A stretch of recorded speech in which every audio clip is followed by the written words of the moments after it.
is now taking place in Gandhinagar. It's called Semicon India 2023. It's happening at the Mahatma Mandir in Gandhinagar. The Prime Minister will shortly be addressing the gathering on this occasion. The theme of the conference is catalyzing India's semiconductor ecosystem. This aims to bring together global leaders from industry, from academia, from research institutions, and it showcases India's semiconductor strategy and policy, which envisions making India a global hub for semiconductor design, manufacturing, and technology development. In fact, Semicon India 2023 will witness the participation of representatives of major companies such as Micron Technology, Applied Materials, Foxconn, Semi, Cadence, AMD, among others. Remember, the Prime Minister also was engaging with players of this business when he was in the United States very recently as well. So there's a lot of focus that Modi government is in fact placing on this business as it expands and looks up to players to in fact bring their business to India as well. So it is going to be extremely important, this program that we're witnessing right now. So remember, Micron Technology has of course committed to invest about $2.7 billion in setting up a semiconductor testing and packaging unit in Gujarat. So that is of course what was sealed when the Prime Minister of course visited the United States as well. Aishwarya is in fact joining us. She is of course reporting from this event in Gandhinagar. Aishwarya, again, just to break it down for our viewers in completely lay terms, as you were explaining right at the start, what is the semiconductor and how is it the new data, as you said? But let me tell you, nobody needs to know that the chip is barely this much.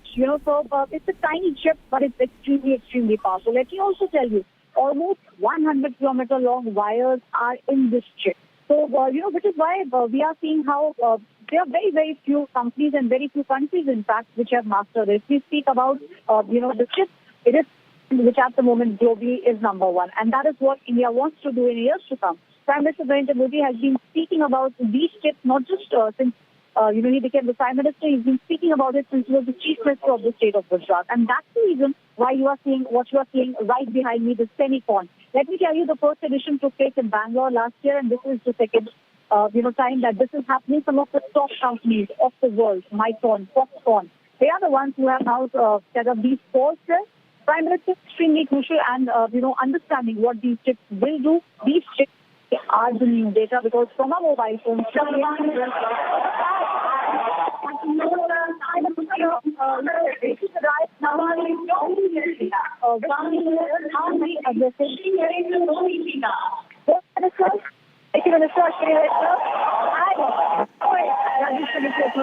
with the Prime Minister, our own India with us today.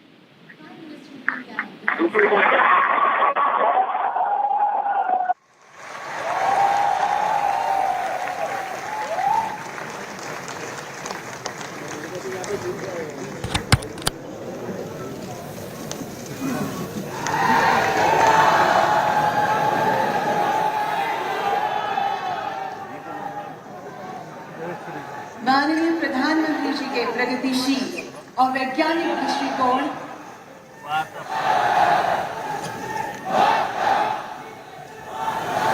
धन्यवाद। माननीय प्रधानमंत्री जी के प्रगतिशील और वैज्ञानिक दृष्टिकोण पूर्ण नेतृत्व में न केवल भारत ने तकनीकी विकास किया है, बल्कि नवीन तकनीकों और उद्यमशीलता से आत्मनिर्भरता का नया परचम लहराया है। नवोदित आकांक्षाओं से प्रेरित भारतवर्ष तकनीकी क्रांति की ओर तीव्र गति से बढ़ रहा है। माननीय प्रधानमंत्री जी के प्रगतिशील और वैज्ञानिक दृष्टिकोण पूर्ण नेतृत्व में न केवल भारत ने तकनीकी विकास किया है, बल्कि नवीन तकनीकों और उद्यमशीलता से आत्मनिर्भरता का नया परचम लहराया है। नवोदित आकांक्षाओं से प्रेरित भारतवर्ष तकनीकी क्रांति की ओर तीव्र गति से बढ़ रहा है। माननीय प्रधानमंत्री श्री, आपकी गरिमामय उपस्थिति के लिए हम हृदय से आपके आभारी हैं। साथ ही मैं स्वागत करना चाहूंगी गुजरात राज्य के माननीय मुख्यमंत्री श्री भूपेंद्र भाई पटेल का, माननीय केंद्रीय इलेक्ट्रॉनिकी और सूचना प्रौद्योगिकी, संचार और रेल मंत्री श्री अश्विनी वैष्णव जी का, माननीय इलेक्ट्रॉनिकी और सूचना प्रौद्योगिकी, कौशल विकास और उद्यमशीलता राज्य मंत्री श्री राजीव चंद्रशेखर जी का। इस अवसर पर गुजरात सरकार के माननीय मंत्रीगण, सांसद, अन्य राज्यों से आए मंत्रीगण, विधायक, मुख्य सचिव गुजरात, सचिव इलेक्ट्रॉनिकी और सूचना प्रौद्योगिकी भारत सरकार और उद्योग जगत के दिग्गज महानुभाव, आप सभी का मैं सहृदय अभिनंदन करती हूं। आधुनिक भारतीय अर्थव्यवस्था में इलेक्ट्रॉनिक्स एक महत्वपूर्ण भूमिका निभाता है, जिसकी आधारशिला है सेमीकंडक्टर्स। वर्तमान समय में सेमीकंडक्टर्स की बढ़ती महत्ता और निर्भरता का परिचय इस बात से लगाया जा सकता है कि उनकी खपत राष्ट्रीय सुरक्षा, आर्थिक विकास और तकनीकी प्रगति के लिए अनिवार्य है। माननीय प्रधानमंत्री जी के उच्च तकनीक, उच्च गुणवत्ता और उच्च विश्वसनीयता के सिद्धांतों के अनुरूप भारत आज सेमीकंडक्टर उत्पादन के लिए प्रतिबद्ध है। निवेशक अनुकूल और प्रगतिशील नीतियों के कारण भारत आज विदेशी निवेश का केंद्र बनता जा रहा है। मैं इलेक्ट्रॉनिकी और सूचना प्रौद्योगिकी, संचार और रेल मंत्री माननीय श्री अश्विनी वैष्णव जी से निवेदन करूंगी कि वे माननीय प्रधानमंत्री जी के सम्मान में उन्हें विशेष मेमेंटो चरखा टू चिप्स भेंट करने की कृपा करें।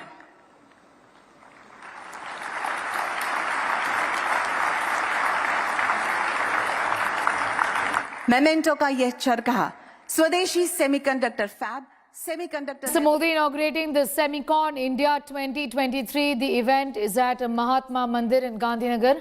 He will also address the gathering on the occasion. The theme of Semicon India 2023 is catalyzing India's semiconductor ecosystem. आज के कार्यक्रम का शुभारंभ सेमिकॉन इंडिया प्रोग्राम पर आधारित एक वीडियो के साथ करेंगे।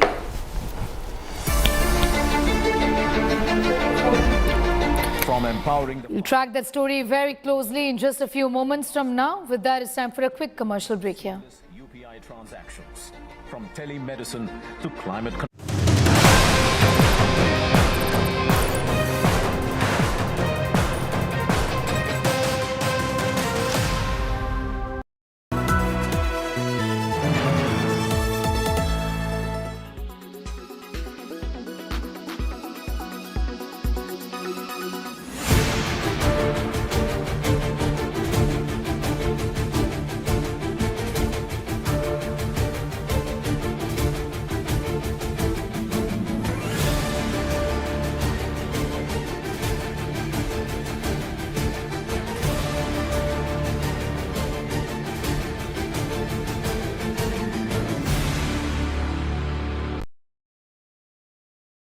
Weather forecast now. Delhi, maximum 32 and minimum 27 degrees. Mumbai, maximum 27 and minimum 25 degrees. Kolkata, maximum 33 and minimum 26 degrees. Bengaluru, maximum 27 and minimum 20 degrees. Chennai, maximum 34 and minimum 27 degrees. Hyderabad, maximum 26 and minimum 22 degrees.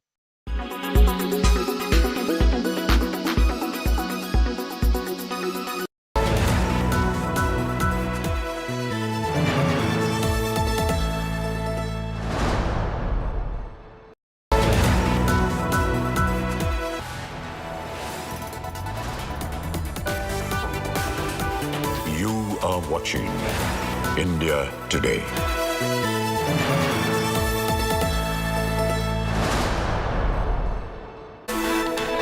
Hello, very good morning. You're watching India Today Television. I'm Sneha Murdani. Let's tell you what the top stories are in this edition first. CBI begins probe in Manipur case, registers 6 FIRs on violence, fresh FIR to be filed on gang rape case. Sources say 6 rounds of talks between Kuki and Meitei groups took place. Home Minister Amit Shah spoke to Kuki and Meitei leaders.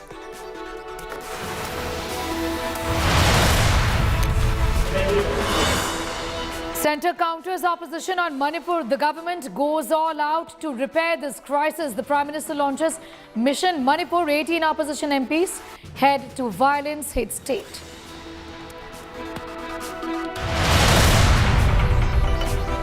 Karnataka Deputy Chief Minister D.K. Shivkumar defends milk price hike, says 3 rupee hike on milk to help farmers in the state. The Deputy Chief Minister says the prices of milk is at 50 to 56 rupees across India.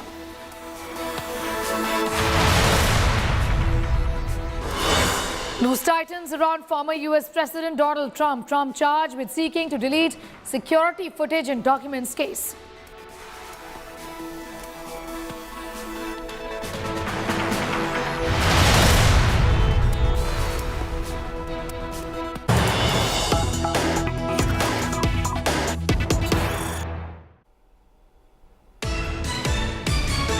All right, we have some news just coming in. BJP MPs demanded that name of India should be changed to Bharat. He asserted this in Parliament yesterday. The demand raised in Rajya Sabha should be removed from India and the name of the country should be Bharat. In the monsoon session of Parliament, Rajya Sabha MP from Uttarakhand, Naresh Bansal, raised the demand that name of the country should be changed from India, that is Bharat, to only Bharat.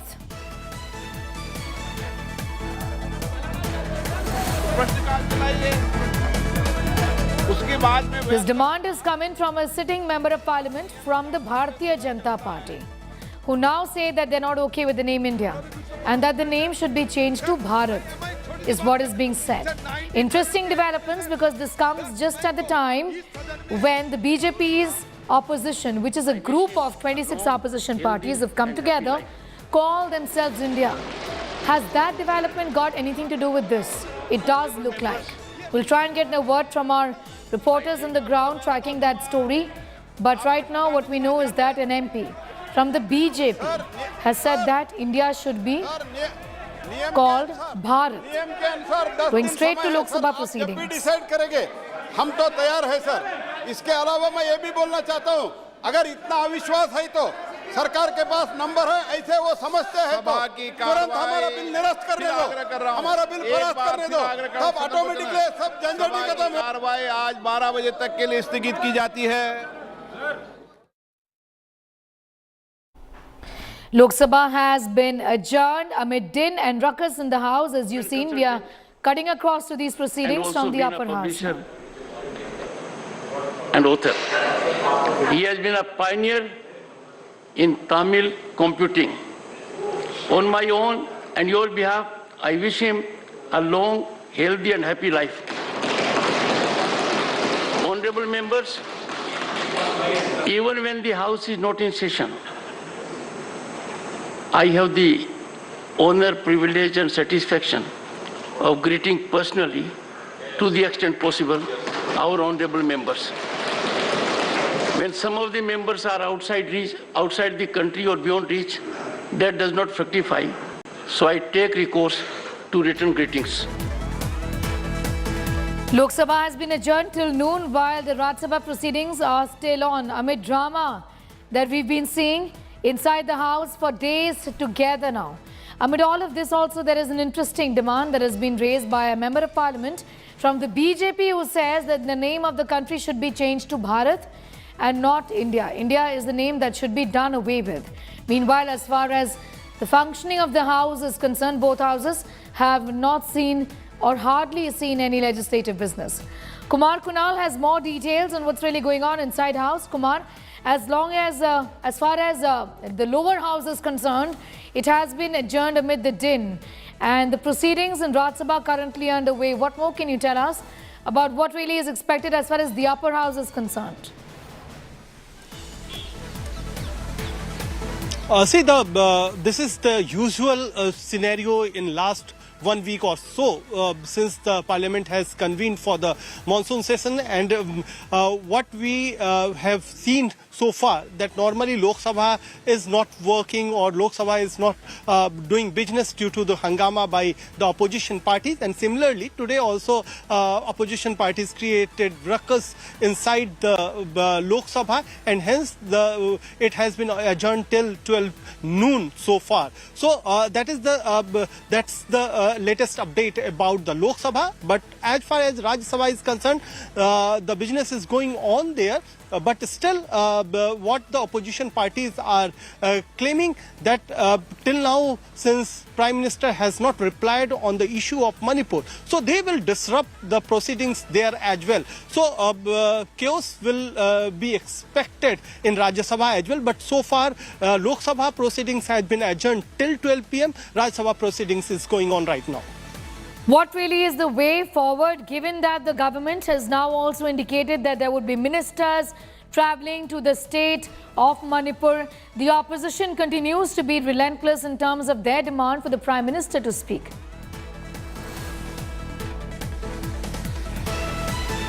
Even the opposition delegation will go to Manipur tomorrow, and they will stay there for 2 days.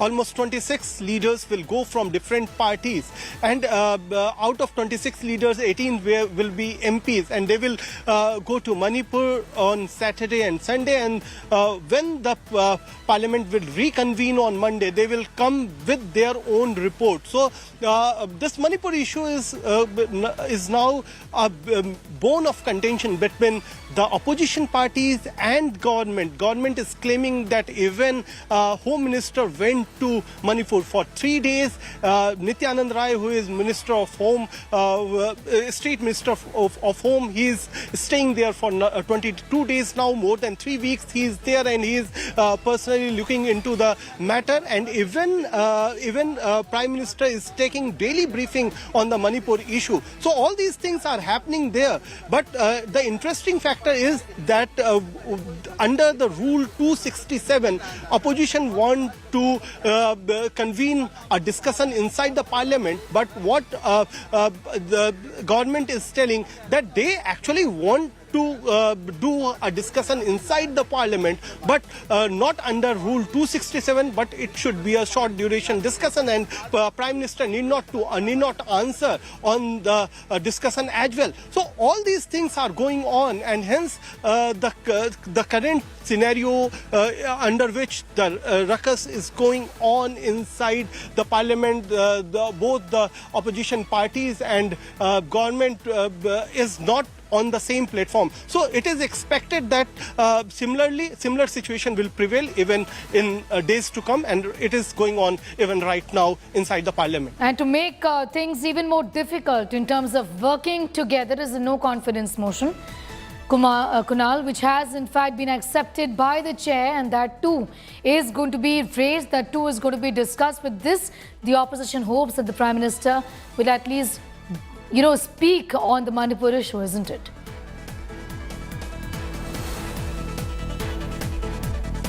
Actually, opposition has given two separate no confidence motion notice, one by the Gaurav Gogoi and another by the BRS, and they were expecting that Lok Sabha Speaker will take that no confidence motion on the priority basis and discussion will start immediately. But so far, the government strategy is quite clear that they are not going to discuss no confidence motion straight away. What Lok Sabha Speaker told us that he will obviously take the no confidence motion and discussion will happen. Okay, but we have some news just coming in. That can Kumar, in fact, we'll come back to you for more details on that story later. Let's go first to that story that we are breaking at this hour. BJP protests over Udupi College washroom controversy. MLAs of Udupi, Kapu and Bengaluru present in this protest. We're getting in details, and Anaga, as you can see, is covering that story for us. Anaga, what more can you tell us about this protest that's being held? Sneha, massive protest has erupted in Udupi. We have more than 200 BJP workers who have amassed over here, and even on this poster, It's in Kannada, but I'll translate it for you. It says that there are jihadi elements, in the Udupi college, and the BJP is now vociferously demanding for justice, specifically for the Hindu girl whose video was shot in the washroom. I'm also joined by the MLA of Udupi, Yashpal Suvarna, over here. He's been a very strong voice in this case. From day one, he has been raising his voice against this whole case. Yashpal sir, thank you so much for speaking to India today. So I have only one question for you. The police investigation is currently on. The phones have been sent for forensic investigation. What exactly are you protesting about? We are having some details, some information. We will share that information. We need the inquiry about what are the information we are giving. We need that inquiry to be done. So the government is acting like a deaf and dumb. Even our CM, our Home Minister, is neglecting these issues by saying it is a small issue, childish issue. That means what is childish issue? We should come to know. We should tell the issues. It is childish issue or the serious issue. We want to know. What are your big demands? What are your big demands? Because currently the investigation is on. The police are doing their duty. So via your protest, what are you trying to do? Going on. We are well aware of that. But that is not enough. There is so many of people involved in that issue. All that people, 3 students, also some people behind that, anti-social activity association members, activists are there behind them because they had 3 mobile. The inquiry, they seized the mobile, only 1 mobile. Remaining 2 mobiles are there with them. So that we need to investigation about the mobile and get the data from that mobile. Yashpal sir, do you concur? Do you say that there was a communal angle involved in this whole case? I directly say this is the lady wing of jihadi operating this issue. I directly blame this one. Jihadi lady wing is behind this. Because same issue at the time of hijab also, slow poison they started. So, but the Home Minister as well, the Home Minister Parameshwara has stated that this entire case must be taken over by the college administration. It should be left to the prerogative of the police. Give the silly statements. We need the justice, that's all. Let him come with us and we will discuss in the table. We will provide the documents, we will provide the proof so that he let him answer about the documents, that's all. Yashpal sir, thank you so much for speaking to India today. Sneha, if you can hear me, I'm not really sure if you can hear me, but we've had very strong voices coming up from the Udupi's MLA. He is saying that this entire story does have a communal undertone to it. He even went on to add that he has documents, proofs and evidences pertaining to this fact, saying that there was a communal twist to this whole matter, even though the police have sort of debunked all these rumors, all those speculations on Twitter and on social media, which sort of suggested that this entire case had a communal Hindu versus Muslim undertone to it. Everything has been slashed by the police department, but the BJP stance has been clear. They are saying that they do have proof and evidences of there being a jihadi angle, of there being an alleged jihadi angle, a communal undertone to this whole situation. No, also Anaga, there is this theory that has been doing the rounds as well, that there won't no, in fact, cameras in the washroom, and that is something that has been said in the defense of the girls who had put in the cameras, allegedly put in the cameras. Anaga. That's right. That's right, Sneha. Even on Twitter, there were some fake videos making rounds, sort of linking, an old video from Tamil Nadu. They had linked that fake video to this case as well, which sort of polluted people's minds and sort of, the entire misinformation has been slashed by the police department. Even Kushboo Sundar yesterday, when she had a 5 to 7 hour long meeting with the college administration, with the victim, Kushboo Sundar was here on the ground meeting with all the department officials, including the victim, and she made one thing very, very clear. In this entire saga, there was no hidden camera. And we say hidden camera, we mean that, she did not dismiss the fact that, this incident did not happen. Yes, the incident did happen. But the fact that there was a hidden camera and it was being circulated on multiple WhatsApp community groups has not been proven yet. So the only conclusion till now is that we do not have evidence about the, about the allegations that those WhatsApp videos were being forwarded to other groups. The investigation is still on. Everything that we are hearing on social media are just mere allegations. A lot more is yet to be investigated and proven. But for now, what is the truth? The lay of the land is the fact that there were 3 phones that are being that are being confiscated. The recordings on the phones were deleted. Right now, all 3 phones have gone for forensic investigation to sort of retrieve the deleted videos. Only when that happens, Neha, we will know what was the matter. Were there any videos at all? We have to wait for the investigation to be completed to even jump to any sort of conclusion. Give us an idea about the 3 girls who have been booked already, also the college administration who have been booked.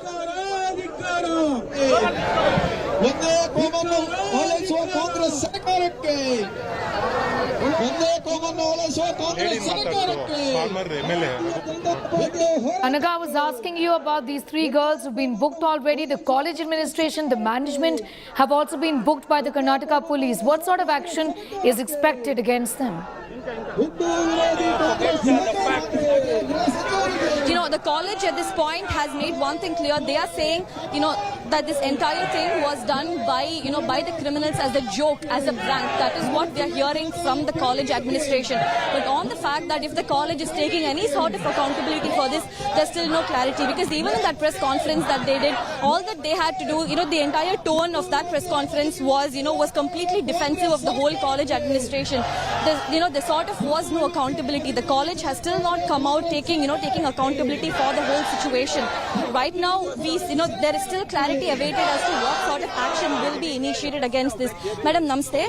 Thank you so much for speaking to India Today. What is the reason behind it? Do you think, are you saying that there is more to it than what meets the eye, madam? ಈಗಾಗಲೇ 3 ಹುಡುಗಿಯರು ತಪ್ಪುವನ್ನು ಒಪ್ಪಿಕೊಂಡು ಪತ್ರವನ್ನು ಬರೆದುಕೊಟ್ಟಿದ್ದಾರೆ ಸಂಸ್ಥೆಗೆ. ಆದ್ರಿಂದ ಈ ಘಟನೆ ಆಗಿದೆ ಅನ್ನುವಂಥದ್ದು ಎಲ್ಲರಿಗೂ ತಿಳಿಯುತ್ತೆ. ಆದ್ರಿಂದ ಈ ಘಟನೆ ಬಗ್ಗೆ ಸೂಕ್ತವಾದ ತನಿಖೆಯನ್ನು ಇಲಾಖೆ ಕೈಗೊಳ್ಳಬೇಕನ್ನುವಂತ ಮಾಹಿತಿಯನ್ನು ಕೊಡ್ತಾ ಇದ್ದೇವೆ. So we heard from the BJP as well. They are demanding for a thorough and fair investigation. The BJP is saying that the kind of investigation that is being done is just not enough. There has to be more unbiased, more thorough investigation which is to be done. This isn't enough is what we're hearing. I'll get you more voices from the BJP. Investigations are underway and you are right now amassing hundreds of numbers. What exactly are you demanding? Why do you say that investigation is not? We are demanding for impartial inquiry. And they are putting a lot of pressure on police people, I think. So, without any bias, they have to make the inquiry and culprits are really, they should be punished and such things should not be continued in future also. So we have to pass a strong message against such things, Thank you, sir. Thank you, sir. So we're hearing that the BJP is still clear on just one stance, that the investigation that is being done is not thorough. It is impartial. The truth is trying to be muddled up. The truth is trying to get covered up is what we are hearing from the BJP. They are right now doing a Padayatra from BJP office to the SP office as well, and they will be speaking in to the SP and sort of submitting a memorandum to them. The BJP will be submitting to the SP to sort of do an unbiased investigation on this whole matter. Sneha. You did say at the very outset, Anaga, and that's very important, that investigations in this matter continue. And before that, it is difficult to say anything. It's become political, as is evident, given the different communities involved in this. But I want to ask you, in which directions are the investigations headed as of now? What are your sources really indicating? Police investigations system, if you see, it is a doubtful. Sneha, can you please repeat your question? I was asking you about the direction in which the investigations are headed as of now. Prima facie, what have they found? Home Minister's statement, why that we are getting doubt that they are mistreating. On this preliminary round of investigation, there was 40 hours of investigation, thorough scouring of the phone. No videos have been found in the phone as of now. Well, that could be because the videos were deleted. But now the phones have been sent for forensic investigation as well. And via forensic investigation, what you can do is you can retrieve all the deleted videos. The phones are right now under forensic investigation. After this, more thorough investigation will be done from the police department as well, which is when we will know what exactly went down. Were the videos indeed circulated in WhatsApp groups? Sir, thank you so much. today. So you are saying that the investigation is impartial. Why do you say that? Why is the BJP saying that? So, the investigation, how the investigation is going on, we have a full doubtful on that. Because, see, the police is controlled by the state government and by the Home Minister. If you give the statement of the Home Minister, he says it's a silly matter. I think no ladies will think it's a silly matter who is hidden camera is given in the toilet. No girls will agree this. So one thing, there...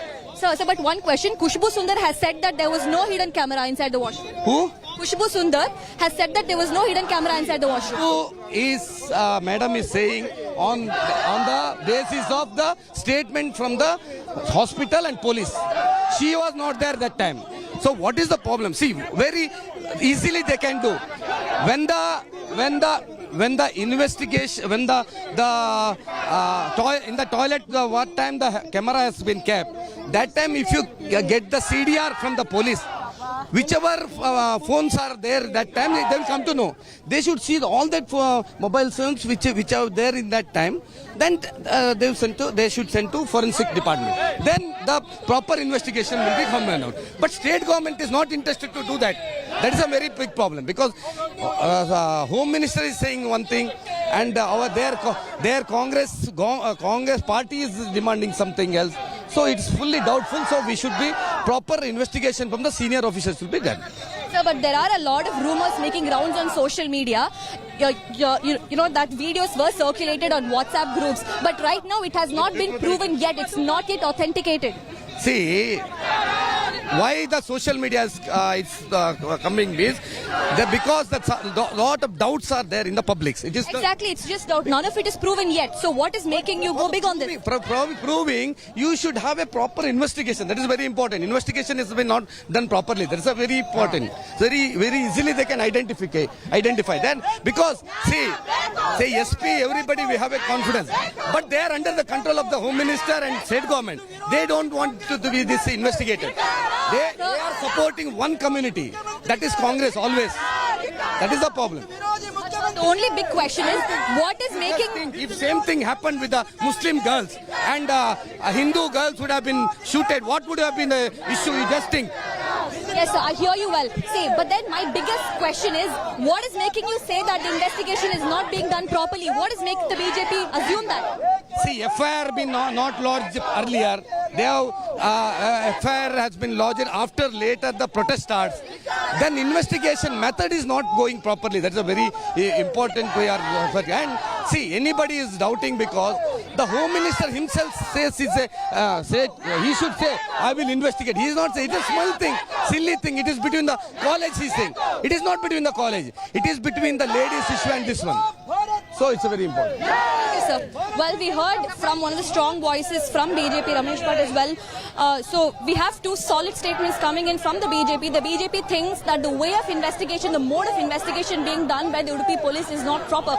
They are saying that the FIR was lodged after days. It should have been done immediately. First, there was a suo motu case.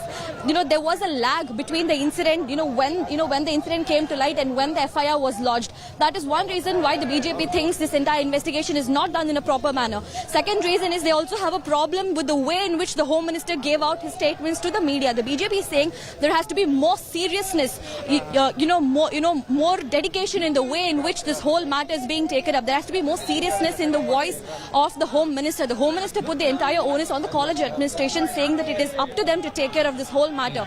These two are the main reasons why the BJP is now protesting right now in this, in this city of Udupi, going big on this protest. Sneha. All right, I'm going to thank you for the moment for getting us up to speed with these developments. Anuga, with that story and that huge controversy that has broken out over a video allegedly shot. With that, it's time for a quick commercial break and we're getting you much more news in just a bit.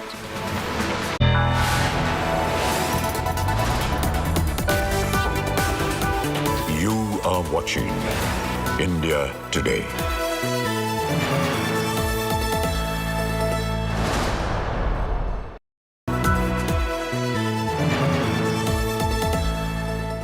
several villages in Turbang areas were burned in the ethnic clashes, the violence and all. I see only the footprints, everything that burned to these ashes. They blame for everything that is happening here to the Kuki government. We are only defending ourselves. There is a literally line of this area towards the Kuki side where you have a huge number of bunkers. No one could ever imagine that in a state, in the same country, in the same district, we will ever see such situation which has become a battlefield. And I could say this is a war zone in Manipur. Grounded in journalism, on the ground reporting. Only on India Today TV.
Years ago, Mark Zuckerberg and Facebook pivoted from Facebook to Meta. You were drawing out this grand vision of a metaverse, whereas the real revolution seems to have been in artificial intelligence. While you have been working in that sphere, would you accept that Meta was caught off guard? You were building one castle in the air, which is still looking like a castle in the air. You're moving incrementally towards your vision of Meta, whereas the real game seems to have been another one where you're now trying to catch up, but would you accept being caught off guard? No, not really, on several counts. Firstly, you can't build the so-called metaverse. What does the metaverse mean? The metaverse basically means like a sort of immersive internet. So instead of looking at something on your phone, you're actually wearing glasses and you're communicating with people in avatar or even eventually in hologram form. You can't build that without AI. I think that approach to open innovation is something we've always believed in, and I think will really help going forward as well.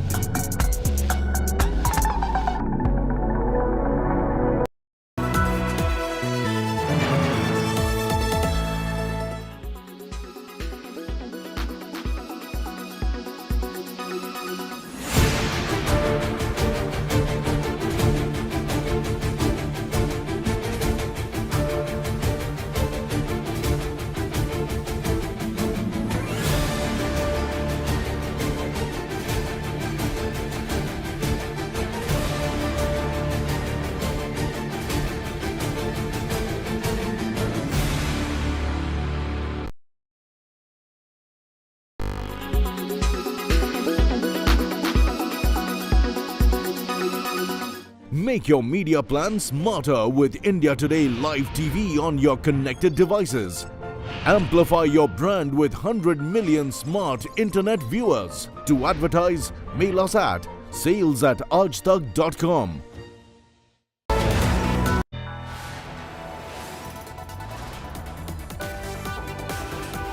You are watching India Today.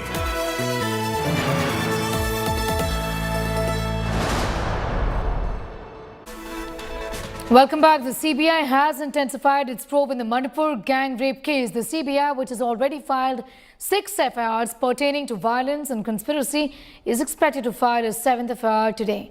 The CBI has arrested 10 accused in connection with the case so far. Sources have told us that the centre has held 6 rounds of talks already with both Kuki and Meitei groups, and efforts were on at an advanced stage now to bring both communities together on the negotiation table. Also, we've been given to understand that Home Minister Amit Shah was personally speaking to the community leaders from both sides. Additionally, few senior retired government officers from both communities are reportedly trying to bring both sides on the table.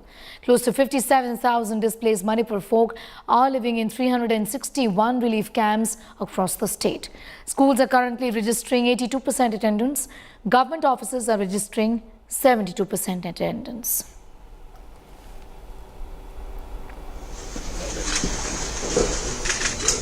What we've learned, efforts are on by former senior government officials to speak to members and community leaders of both the Kuki and the Maitai community and to try and bring them on the negotiating table. From what we're told by senior Ministry of Home Affairs officials, that they think that talks could be at advanced stages and they're hopeful that they'll be able to bring these community leaders on a discussion table soon. बातचीत तो होनी चाहिए, दोनों समुदाय में बातचीत होनी चाहिए और जो भी मतभेद या मनभेद है वो दूर होने चाहिए। अपेक्षा करते हैं कि जो लोग भी इनिशिएटिव ले रहे हैं वो राज्य सरकार या केंद्र सरकार जहाँ से जिस लेवल पे इनिशिएटिव हो रहा है या कुछ और लोग इनिशिएटिव ले रहे हैं उसका आउटकम अच्छा होगा और वापस से शांति बहाल होगी।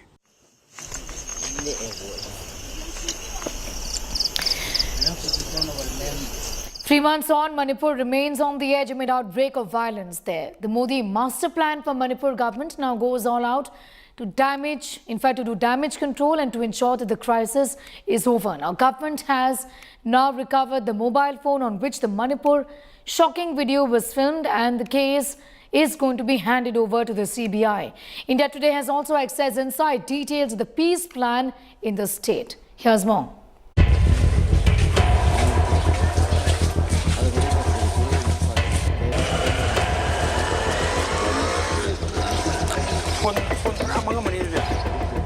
A state in a crisis for about 85 days now. Sexual assaults, civilians up in arms. Its communities in conflict since May 3rd. As Manipur grips the national conscience and rocks the national parliament, India Today has accessed crucial information from highly placed government sources. Behind the scenes, intense efforts underway to bring normalcy back to the northeastern state. First and foremost, the phone responsible for capturing this nightmarish scene has been recovered. Investigative agencies hopeful the device will unravel the entire sequence of the event that unfolded on May 4th. The case will be handed over to the CBI. And that's not all. The government is set to approach the Supreme Court on Friday, urging that the trial of the video horror case be conducted outside Manipur in Assam. But what else is being done to bring both Meitei and Kuki communities together and find a resolution? India Today has exclusive details. The Union Home Ministry is in direct communication with community leaders from both the sides, initiating negotiations and fostering reconciliation a top priority. Opinions on the ground may yet be divided, but the government remains hopeful for a breakthrough regarding talks soon. The Prime Minister has been closely monitoring the situation. Prime Minister Modi receiving constant updates, sometimes up to 3 briefings a day on the developments in Manipur. A force of 35,000 additional security personnel from the Army, CRPF and CAPF deployed in the state. A security buffer zone successfully established between the Meitei-dominated valley and the Kuki-dominated hill areas. Work under progress on fencing the India-Myanmar border. The government implementing stringent measures to track and manage the influx of people from Myanmar. Biometric tests will be conducted on all those entering India from Myanmar. They will be placed on a negative list to prevent any future citizenship claims. Earlier, the Home Minister spent 3 days in Manipur. His deputy Nityanand Rai 22 days. The violence in Manipur appears to be witnessing a downturn. No deaths reported since July 18. But the overall statistics remain grim, with 150 fatalities and 502 injured in the ethnic conflict so far. 361 relief camps established to support those affected. A crisis that demands immediate resolution. India Today remains at the forefront, bringing you exclusive updates on all critical developments. With Rahul Kaval, Bureau Report, India Today. Manipur continues to be on the edge. Meitei women guard streets of Manipur. These women guard the land all night. Take a look at this report filed by my colleague Ashutosh Mishra. Once a torchbearer for women's rights, these Maira Paibi women in Manipur are now the primary guarding force of their village besides the armed forces and the local police. This is not about law and order situation. This explains the lack of faith and trust between two communities as the Kuki families have left the Imphal or the valley areas. But here in Imphal West, there are n number of villages. We have seen women literally putting up barricades, bunkers near the bordering areas to the Kuki villages. But in the plains, it is the lack of faith as they believe that the other side could potentially intrude in and then trigger a violence, and that exactly the reason why we see these Mira Paibi women in a huge number, even in the midnight, carrying out patrolling in their areas, barricading their areas, and even sitting to ensure their territory remains safe. They believe that it is time to carry out their duties to protect their families, their children, and their village. This explains the furious situation in Manipur. While nations sleep, literally midnight, here we see the women are on the road, on the street, sitting on the road. ये मायरा पाइबी को लोग जानते थे कि महिलाओं के अधिकार के लिए लड़ने वाला एक संगठन था. इतनी रात को इस घाटी की महिलाओं को सड़क पर क्यों उतरना पड़ा? आजकल के जो हिंसा मणिपुर की सिचुएशन है, उसके कारण हम लोगों को घर में सोने के बजाय अपने गांव की रक्षा के लिए, ताकि कोई हमारा घर न जला दे, गोली न चला दे, इसलिए हम लोगों को रात को गांव की निगरानी करना पड़ रहा है. हम लोग इसलिए बैठे हैं ताकि कोई भी एंटी सोशल एलिमेंट हमारे यहाँ पर आकर हमारे घर न जलाए, हमारे बच्चों को गोली न चलाएं. इसके लिए हम लोग रात को यहाँ पर एक साथ बैठकर.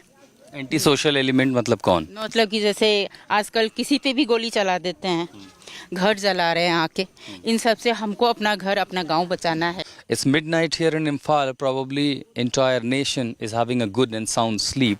All I see, the women from the Meitei community in the valley, in the capital, are sitting here on the road. The Maira Paibi, these women who have been the torch bearer for the women's rights, are yet again on the field, and here they are protecting their village, their family, their children from, as they call, anti-social elements, again narco-terrorism, and especially because of the enmity that has triggered in last 3 months between Kuki and Meitei. They accuse that probably the other community people can mix up with them and trigger violence. This is a volcanic situation where you see the women in the midnight guarding their territory, the bordering of their village. And this is not only the young women, but also the elderly, the senior citizens from the family member.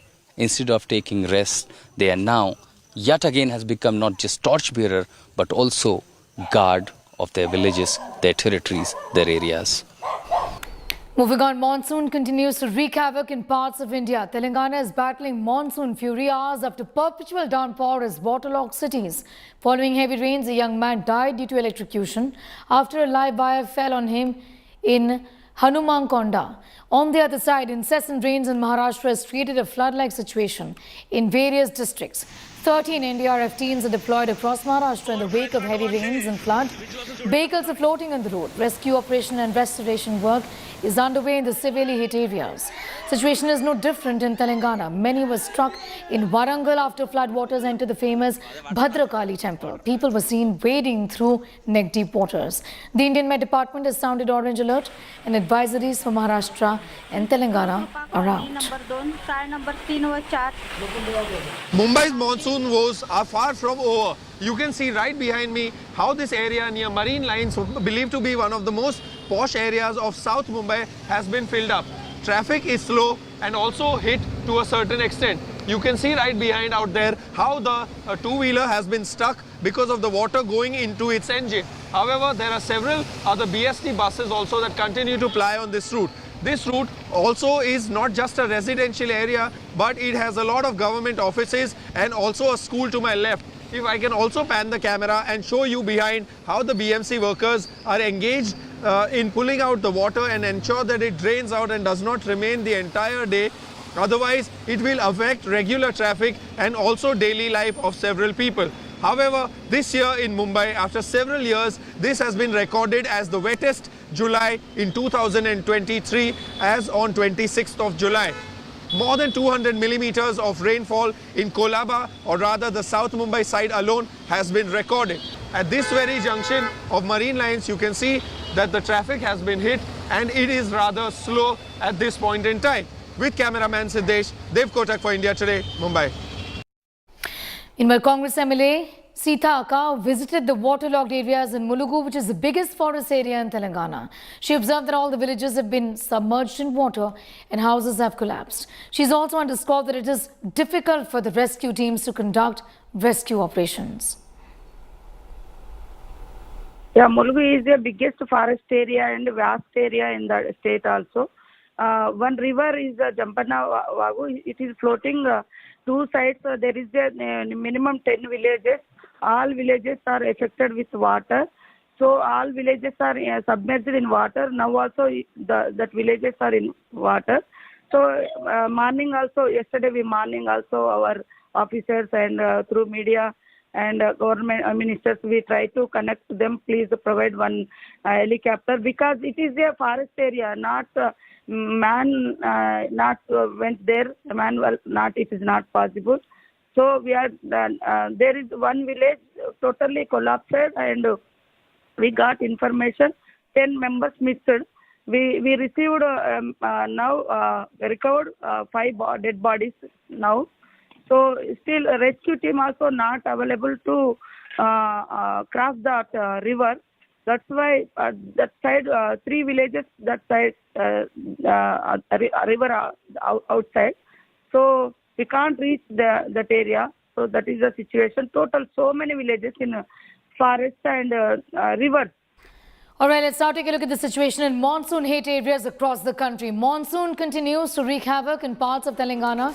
These images show a current situation in Annamalai, where rescue teams are working to evacuate people to safer places.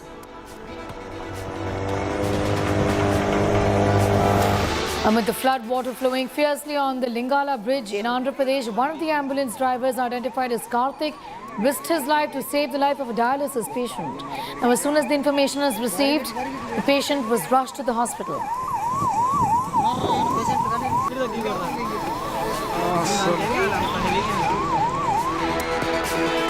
Heavy rains continue in parts of Gujarat. Areas in Navsari city are completely inundated. Houses are submerged. People have to wade through knee-deep water.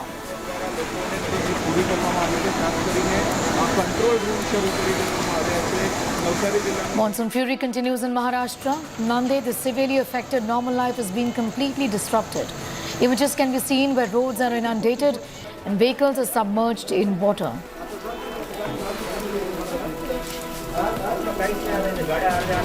In Chandrapur area of Maharashtra, a temporary bridge washed away amid heavy rains. Children are facing difficulties to go to school as they have to wade through the muddy roads.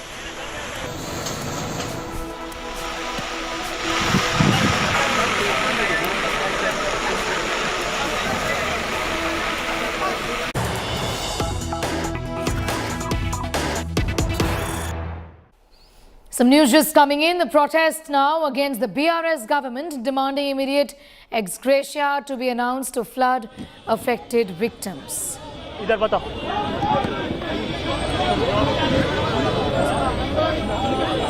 going to go straight across to Abdul Bashir for more details on that. Abdul, what really has happened there? Take us through these pictures on the ground. What really is going on?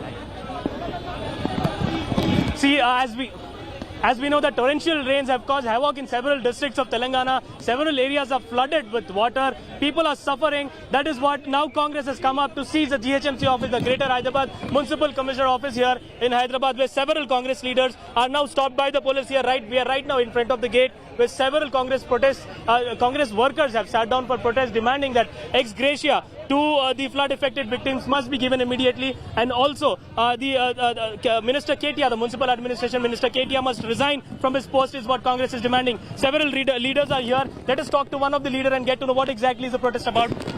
It is very unfortunate because from last four days it's been heavily raining in Hyderabad city. For unfortunately there is no administration working, no concerned minister is seen on the roads. So what is the demand that you have? Demand is every victim of flood victim should get 10,000 rupees as ex gratia, because last time also when there were floods in Hyderabad they have given 10,000. Unfortunately this time there is no one even ready to bother. Municipal Minister KTR is only coming out for photographs and is only seen in photograph. It's very unfortunate that a minister who has been actively working, unfortunately, has been sleeping from last 6 months. So this is a situation that you see that earlier this morning, a Congress MLA Sitaka has already, alleged the BRS government is not providing helicopter for evacuating villagers who are stranded from past 24 hours. And now that we see the Congress are called in for this protest, and several Congress leaders are now sitting here as sit in protest here, demanding that Minister KTR must resign from his post. Also, 10,000 rupees assistance must be given to the flood-affected victims. Remember, in Mulugu, 10 people have died is what the Congress MLA has said, and 5 bodies have recovered in the morning hours today. So this is a situation in Telangana with heavy rains lashing several districts of Telangana, and red alert issued to several districts of Telangana. Now, the Congress has come up with this demand that ex gratia must be given to the victim, assistance must be provided, and rescue operations must be taken in full swing. Over to you, Sneha. I'm going to thank you for the moment for getting us up to speed with Abdul with that detailed report.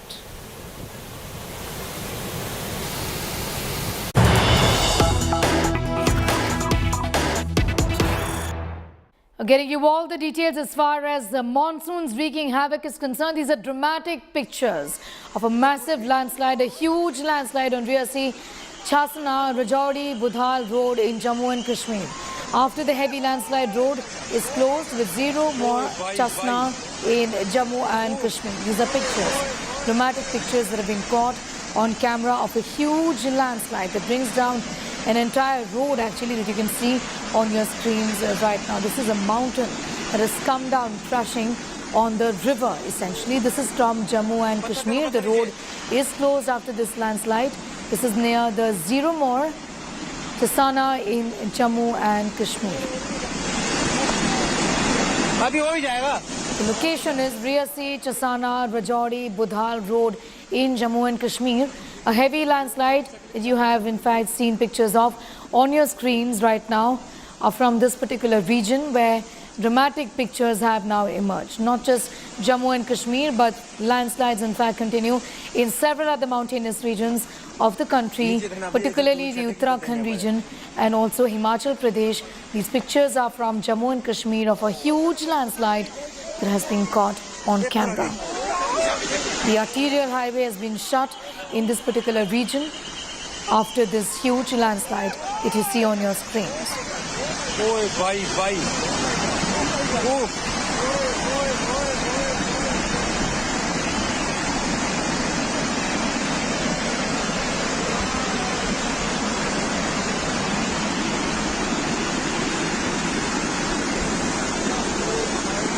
Sunil Ji Bhatt has more details on that story. Sunil, these pictures are shocking. This road, this arterial stretch has been closed down completely. Give us an idea about what really has happened and about, of course, the kind of inconvenience people would be facing. Also, if anybody has been injured in this particular landslide that we see pictures of. Well, Sneha, monsoon fury has wreaked havoc in many states of the country. including Jammu and Kashmir. In the recent past, we have seen that there has been heavy rainfall in most parts of Jammu and Kashmir, and as a result of that, many traffic on many important roads has been disrupted. And these visuals that are coming from the road that connects Buddal area of Rajouri district with Riyasi district. So on that road, there is a stretch where portion of the hill came crashing down, and these visuals are very dramatic and very disturbing images. But thankfully, no one has been injured. That's a bit of relief that is coming in. But the road traffic on the road has been disrupted, and as a result of that, people are facing a lot of difficulties. The authorities have advised people that they should, be moving on the road cautiously, and whenever there are landslides, they should inform the authorities. And in this particular incident, authorities have taken note of it. There are teams that are deployed there, and they are trying their level best to restore the traffic movement. But it was a close shave for many people who were moving around in that area, and these pictures have been caught on camera, and this shows that this year there has been heavy rainfall in many states, and it has wreaked havoc. Roads have been damaged in many areas in states like Himachal Pradesh. Houses have been damaged, even in Jammu and Kashmir, particularly in the hilly areas. There are reports that in the far-flung areas, kacha houses have been damaged. Many people got killed also in Kathua district of Jammu and Kashmir. And these are the latest pictures that are coming in from the border area of Riyasi and Rajouri district in Jammu and Kashmir. Sneha. All right, I'm going to thank you for the moment for getting us up to speed with that, Sunil Ji, but with that detailed report on the landslide that we're reporting on from this particular region in Riyasi. This is, of course, Jammu and Kashmir. The arterial road, the highway has been shut for the time being. With that, it's time for a quick commercial break. Here on the other side, we're going to get you details of Barbie maker Mattel succeeding yet again $473 million earnings in just 6 days of release of Barbie.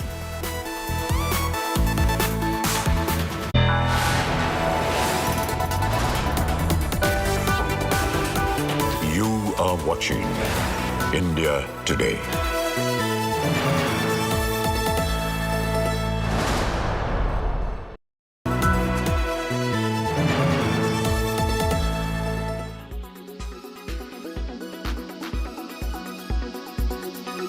What really should be your alternatives to white refined sugar, which clearly is something that you must avoid? Let's talk about what you can use instead of this white sugar.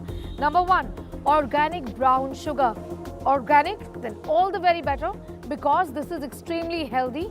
Now what it does essentially is that this is processed, but it is made in the most natural way to retain most of sugarcane's nutrition, and that's the reason why this should be an alternative. Coconut or palm sugar, again extremely healthy sources of sugar, which are alternatives as well, extracted from the flower buds of the coconut palm tree. The sugar has a mild caramel taste and can be used in a number of ways in your delicacies, also for daily consumption.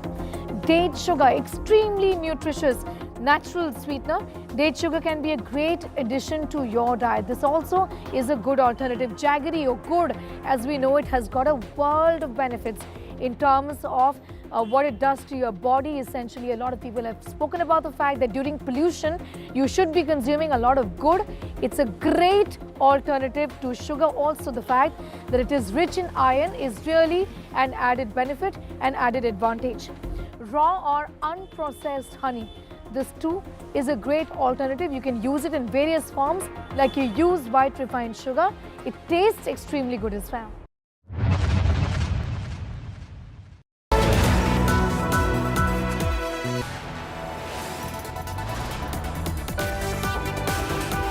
You are watching India Today.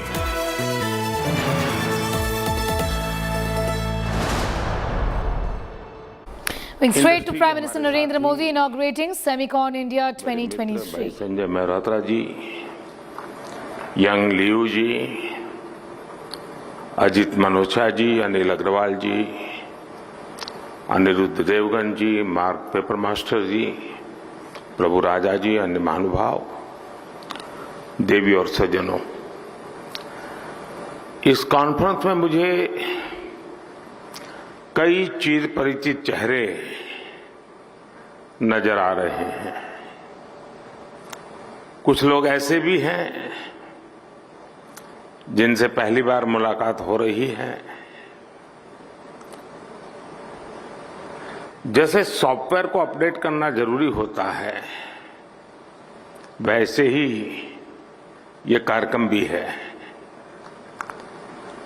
Semicon India के माध्यम से industry के साथ, experts के साथ, policy makers के साथ संबंध भी अपडेट होते रहते हैं।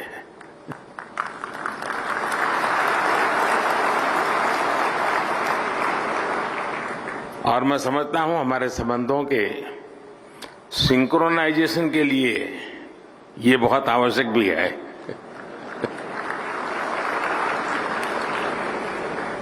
सेमिकॉन इंडिया में देश विदेश की बहुत सारी कंपनी आई हैं, हमारे स्टार्टअप्स भी आए हैं।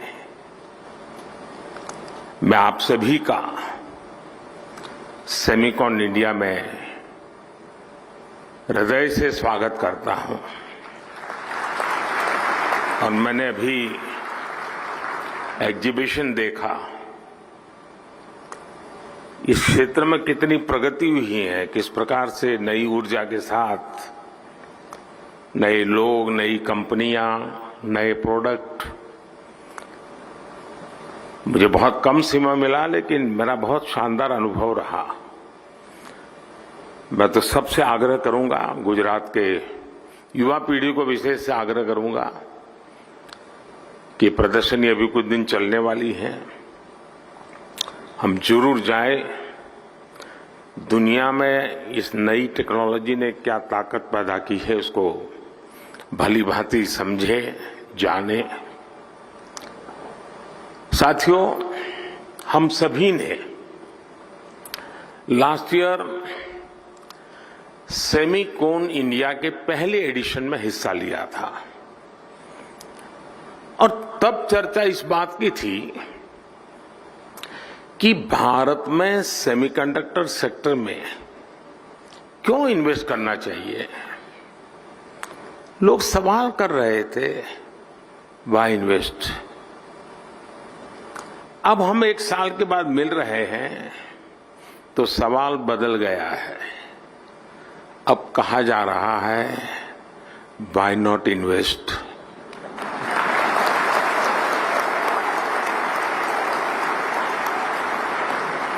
और ये सिर्फ सवाल नहीं बदला, बल्कि हवा का रुख भी बदला है।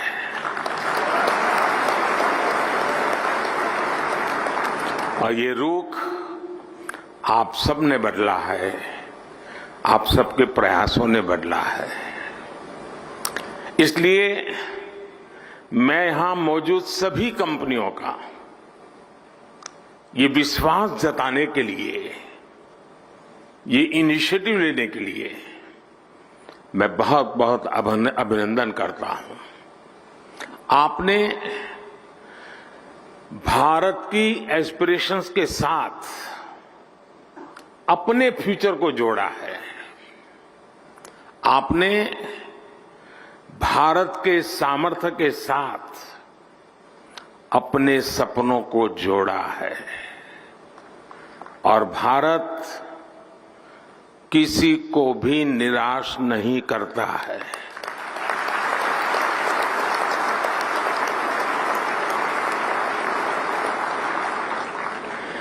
इक्कीसवीं सदी के भारत में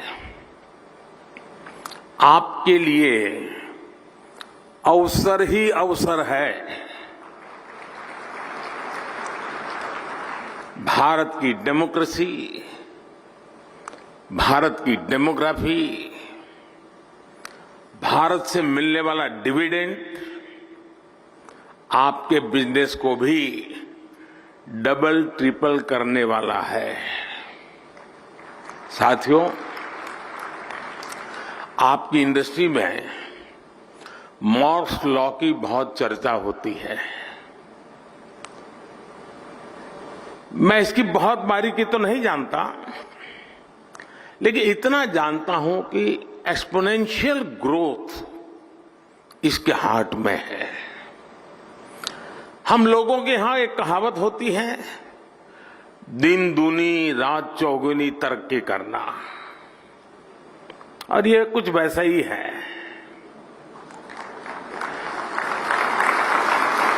यही एक्सपोनेंशियल ग्रोथ आज हम भारत के डिजिटल सेक्टर में, इलेक्ट्रॉनिक मैन्युफैक्चरिंग में देख रहे हैं। कुछ साल पहले भारत इस सेक्टर में एक उभरता हुआ प्लेयर था।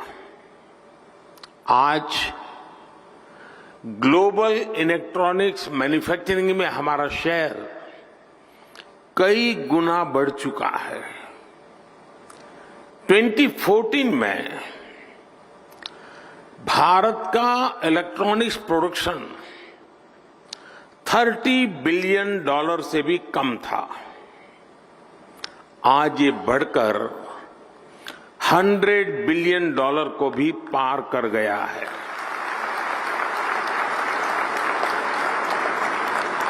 सिर्फ 2 साल के भीतर ही भारत से इलेक्ट्रॉनिक्स निर्यात भी 2 गुने से ज्यादा हुआ गया है। भारत में बने मोबाइल फोन का एक्सपोर्ट भी अब 2 गुना हो चुका है। जो देश कभी मोबाइल फोन का इंपोर्टर था, अब वो दुनिया के बेस्ट मोबाइल फोन्स बना रहा है, उनका एक्सपोर्ट कर रहा है। साथियों, कुछ सेक्टर में तो हमारी ग्रोथ मॉर्स लॉ से भी ज्यादा है। 2014 से पहले भारत में सिर्फ 2 मोबाइल मैन्युफैक्चरिंग यूनिट थे। आज इनकी संख्या बढ़कर 200 से ज्यादा हो चुकी है।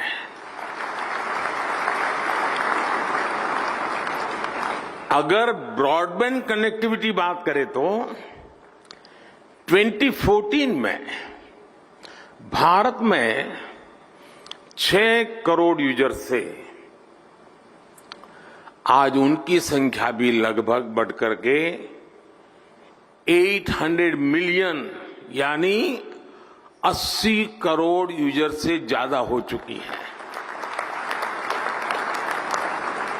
2014 में भारत में 250 मिलियन यानी 25 करोड़ इंटरनेट कनेक्शन थे। आज ये संख्या भी बढ़कर के 850 मिलियन यानी 85 करोड़ से अधिक हो चुकी है, 85 करोड़। ये आंकड़े सिर्फ भारत की सफलता ही नहीं कह रहे, ये हर आंकड़ा आपकी इंडस्ट्री के लिए बढ़ते हुए बिजनेस का इंडिकेटर है। सेमिकॉन इंडस्ट्री जिस दुनिया में जिस एक्सपोनेंशियल ग्रोथ का लक्ष्य लेकर आगे बढ़ रही है, उसकी प्राप्ति में भारत की बहुत बड़ी भूमिका है। साथियों, आज दुनिया चौथी औद्योगिक क्रांति इंडस्ट्री 4.0 की साक्षी बन रही है। जब जब दुनिया ऐसे किसी इंडस्ट्रियल रिवॉल्यूशन से गुजरी है, तब तब उसका आधार किसी ना किसी क्षेत्र के लोगों की एस्पिरेशंस रही है। पहले की औद्योगिक क्रांति और अमेरिकन ड्रीम्स में यही रिश्ता था। आज चौथी औद्योगिक क्रांति और इंडियन एस्पिरेशंस में भी यही रिश्ता मैं देख रहा हूं। आज इंडियन एस्पिरेशंस भारत के विकास को ड्राइव कर रही है। आज भारत दुनिया का वो देश है जहां एक्सट्रीम पॉवर्टी तेजी से खत्म हो रही है। आज भारत दुनिया का वो देश है जहां नियो मिडिल क्लास तेजी से बढ़ रहा है। भारत के लोग टेक फ्रेंडली भी हैं और टेक्नोलॉजी एडॉप्शन को लेकर भी उतने ही फास्ट है। आज भारत में सस्ता डेटा गांव-गांव पहुंच रहा, क्वालिटी डिजिटल इंफ्रास्ट्रक्चर और seamless power supply digital products के कंजम्पशन को कई गुना बढ़ा रही है। हेल्थ से लेकर एग्रीकल्चर और लॉजिस्टिक तक स्मार्ट टेक्नोलॉजी के यूज से जुड़े एक बड़े विजन पर भारत काम कर रहा है। हमारे यहां एक बहुत बड़ी आबादी ऐसी है जिसने भले ही बेसिक होम अप्लायंस का इस्तेमाल नहीं किया, लेकिन वो अब सीधे इंटरकनेक्टेड स्मार्ट डिवाइस का इस्तेमाल करने वाली है।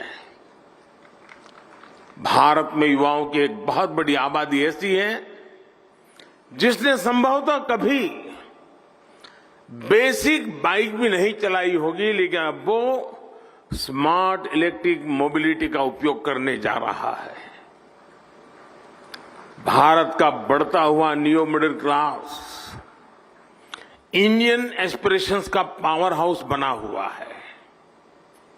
संभावनाओं से भरे भारत के स्केल के मार्केट के लिए आपको चिप मेकिंग इकोसिस्टम का निर्माण करना है और मुझे विश्वास है जो भी इसमें तेजी से आगे बढ़ेगा उसे फर्स्ट मूवर्स एडवांटेज मिलना तय है।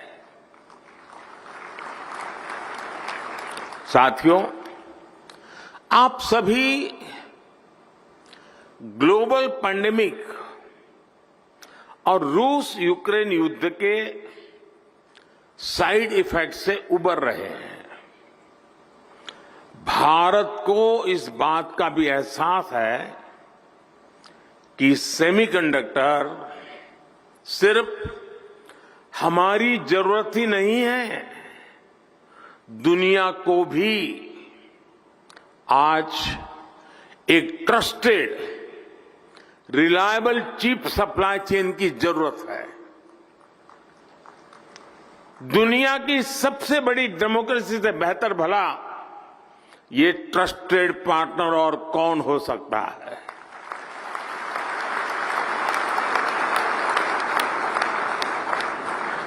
मुझे खुशी है कि भारत पर दुनिया का भरोसा लगातार बढ़ रहा है।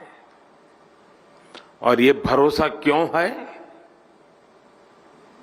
आज भारत पर निवेशकों को भरोसा है क्योंकि यहां stable, responsible and reform oriented government है।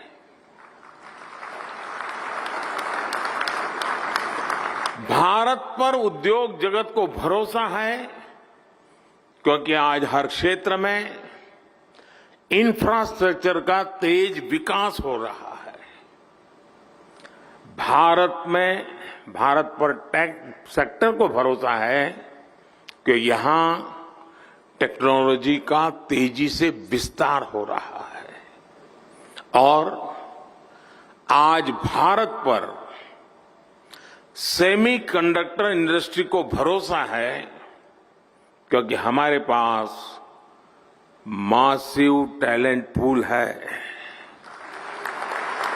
स्किल्ड इंजीनियर्स है और डिजाइनर्स की ताकत है। जो भी व्यक्ति दुनिया के सबसे वाइब्रेंट और यूनिफाइड मार्केट का हिस्सा बनना चाहता है उसका भरोसा भारत पर है। जब आपसे कहते हैं कि मेक इन इंडिया, तो उसमें ये बात भी शामिल है कि आइए make for India, make for the world. साथियों, भारत अपनी ग्लोबल रिस्पॉन्सिबिलिटी को भली भांति समझता है, इसलिए साथी देशों के साथ मिलकर हम एक व्यापक रोड मैप पर काम कर रहे हैं। इसलिए हम भारत में एक वाइब्रेंट सेमीकंडक्टर इकोसिस्टम निर्माण के पीछे पूरी ताकत लगा रहे हैं। हाल ही में हमने नेशनल क्वांटम मिशन को अप्रूव किया है। नेशनल रिसर्च फाउंडेशन बिल भी संसद में पेश होने जा रहा है।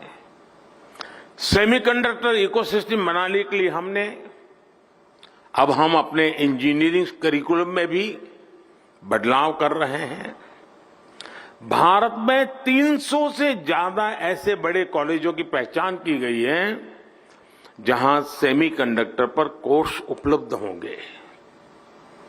हमारा चिप्स टू स्टार्टअप प्रोग्राम इंजीनियरों की मदद करेगा। अनुमान यह है कि अगले 5 वर्षों में हमारे यहां 1 लाख से ज्यादा डिजाइन इंजीनियर तैयार होने वाले हैं। भारत का लगातार बढ़ता स्टार्टअप इकोसिस्टम भी सेमीकंडक्टर सेक्टर को मजबूती देने वाला है। सेमिकॉन इंडिया के सभी पार्टिसिपेंट्स के लिए ये बातें उनका विश्वास बढ़ाने वाली हैं, उनका आत्मविश्वास बढ़ाने वाली है।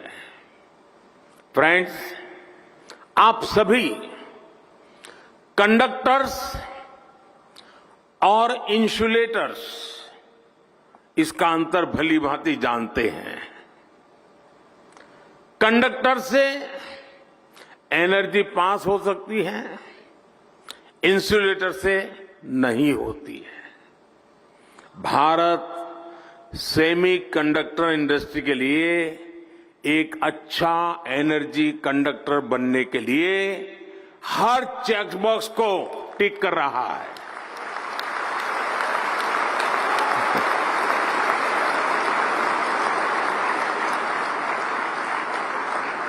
इस सेक्टर के लिए इलेक्ट्रिसिटी की जरूरत है। बीते 1 दशक में हमारी सोलर पावर इंस्टॉल कैपेसिटी 20 गुना से ज्यादा हो चुकी है। इस दशक के अंत तक हमने 500 गीगावाट की रिन्यूएबल एनर्जी कैपेसिटी का टारगेट रखा है। Solar PV modules, green hydrogen और इलेक्ट्रोलाइजर के उत्पादन के लिए कई बड़े कदम उठाए हैं। भारत में हो रहे पॉलिसी रिफॉर्म्स का भी पॉजिटिव इम्पैक्ट सेमीकंडक्टर इकोसिस्टम के निर्माण पर पड़ेगा। हमने नई मैन्युफैक्चरिंग इंडस्ट्री के लिए कई तरह के टैक्स छूट का ऐलान भी किया है। आज भारत दुनिया के सबसे कम कॉरपोरेट टैक्स वाले देशों में से एक है। हमने टैक्सेशन प्रोसेस को फेसलेस और सीमलेस बनाया है। हमने ईज ऑफ डूइंग बिजनेस के रास्ते में आने वाले कई पुराने कानूनों और कंप्लायंसेस को खत्म किया है। सेमीकंडक्टर इंडस्ट्री के लिए सरकार ने स्पेशल इंसेंटिव्स भी दिए हैं। ये निर्णय, ये नीतियां इसका प्रतिबिंब है कि भारत सेमीकंडक्टर इंडस्ट्री के लिए रेड कारपेट बिछा रहा है। जैसे जैसे भारत रिफॉर्म के रास्ते पर आगे बढ़ेगा, आपके लिए और ज्यादा नए अवसर तैयार होते जाएंगे। सेमी कंडक्टर इन्वेस्टमेंट्स के लिए भारत एक शानदार कंडक्टर बन रहा है। साथियों, अपने इस प्रयासों के बीच भारत ग्लोबल सप्लाई चेन की जरूरतों को भी जानता है। Raw material, train man power और मशीनरी को लेकर आपकी अपेक्षाओं को हम समझते हैं। इसलिए हम आपके साथ मिलकर काम करने के लिए बहुत ही उत्साहित है। जिस सेक्टर में हमने प्राइवेट प्लेयर्स के साथ मिलकर काम किया है, उस सेक्टर ने नई ऊंचाइयों को छुआ है। स्पेस सेक्टर हो या जियोस्पेशल सेक्टर, हर जगह हमें बेहतरीन नतीजे मिले हैं। आपको याद होगा, पिछले साल सेमिकॉन के दौरान सरकार ने सेमीकंडक्टर इंडस्ट्री के प्लेयर से सुझाव मांगे थे। इन सुझावों के आधार पर सरकार ने अनेक बड़े फैसले लिए हैं। सेमिकॉन इंडिया प्रोग्राम के तहत हम जो इंसेंटिव दे रहे थे, उसे बढ़ाया गया है। अब टेक्नोलॉजी फर्म्स को भारत में सेमीकंडक्टर मैन्युफैक्चरिंग फैसिलिटी स्थापित करने के लिए 50% की फाइनेंशियल असिस्टेंस दी जाएगी। देश के सेमीकंडक्टर सेक्टर की ग्रोथ को गति देने के लिए हम लगातार पॉलिसी रिफॉर्म्स कर रहे हैं। साथियों, G20 के प्रेसिडेंट के तौर पर भी भारत ने जो थीम दी है, वो है one earth, one family, one future. Bharat को सेमीकंडक्टर मैन्युफैक्चरिंग हब बनाने के पीछे भी हमारी यही भावना है।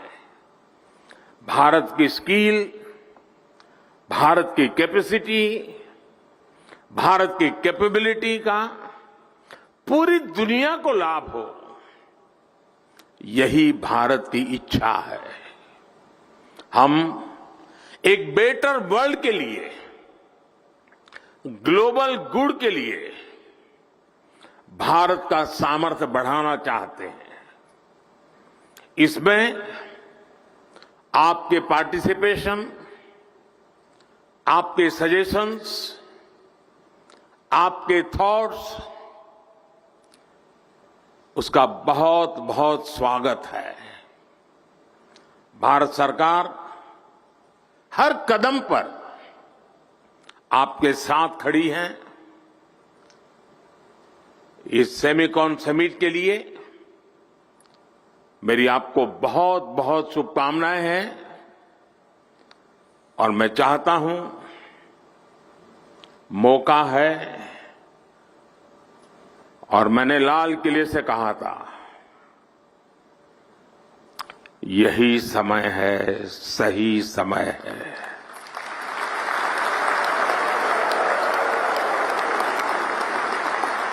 और मैं कहता हूं, देश के लिए तो है ही, दुनिया के लिए भी है। बहुत बहुत शुभकामनाएं। धन्यवाद।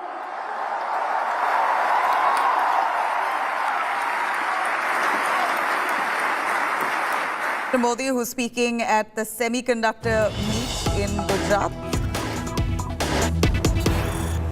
दिख रहा है, देश का डेवलपमेंट दिख रहा है। There is a visible change. इसी कारण देश का जो अर्थव्यवस्था है वो अर्थव्यवस्था 2014 में 5 फ्राइजाइल के लिस्ट में थे। भारत 5 फ्राइजाइल इकोनॉमी के लिस्ट में थे।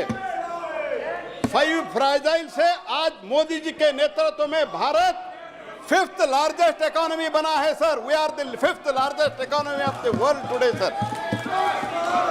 तो यही कारण है कि स्वच्छ मन से with a clear vision and clear mind हमने जो कुछ भी बदलाव लाना चाह रहे हैं उसमें तो हमारा कोई किसी को फलानों को चाचा मामा को भाई भतीजा को कोई लाभ करने का हमने कभी भी नहीं सोचा।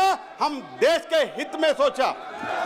इनके कालखंड में जो कोयला का अलॉटमेंट होता था, इनके एक एमपी को भी सजा घोषित हुआ है और जेल में डालने का कगार में है। लेकिन भारत के माननीय प्रधानमंत्री जी के नेतृत्व में आज भारत जो प्रगति कर रहा है, तो हम कोयला में भी इतना बड़ा बदलाव लाया है। हमारे जो कोयला के क्षेत्र में इनके कालखंड में केवल और केवल 566 मिलियन टन उत्पादन होता था। आज मैं गर्व के साथ कहना चाहता हूं, इस बरस हमारा 1000 million ton, that is 1 billion ton से ज्यादा कोयला हम उत्पादन करके इस देश का जो एनर्जी क्षेत्र है वो एनर्जी क्षेत्र को आत्मनिर्भर बनाने हम जा रहे हैं सर। तो इसी ये सब देखते हुए आपने मुझे इंस्ट्रक्शन दिया है, आपने सूचना दी है कि हमको जल्दी खत्म करना है। मुझे ऐसे बहुत कुछ चीज बोलना था सर। तो क्योंकि जो कुछ भी बदलाव इस देश में हुआ है उसको हम अभी हम इलेक्ट्रिक व्हीकल में बात कर रहे हैं, हम लिथियम के बात कर रहे हैं। हम पहले भी कोयला सिर्फ और सिर्फ इंपोर्ट के बारे में बात करते थे। आज हम कोयला इंपोर्ट उत्पादन इतना कर रहे हैं कि आने वाले एक आध वर्ष में 25-26 तक कोयला, थर्मल कोयला हम इंपोर्ट करना बंद करने का एक निर्णय करके हम आगे बढ़ रहे हैं सर। ये सब मन में रखते हुए हमने जो बदलाव लाया है, ये जो बदलाव लाया है, मैं इतना ही कहना चाहता हूं कि इसमें हम 3 बदलाव लाया है। एक तो पहले हम CL और ML कंपोजिट लाइसेंस देते थे और माइनिंग लाइसेंस देते थे। आज हमने एक्सप्लोरेशन लाइसेंस देने का एक प्रावधान इसमें रखा है। हम एक्सप्लोरेशन लाइसेंस देने का प्रावधान इसलिए रखा है कि सारे दुनिया में जूनियर माइनर्स एक्सप्लोरेशन करते हैं और माइनिंग कंपनी इसका माइनिंग करते हैं।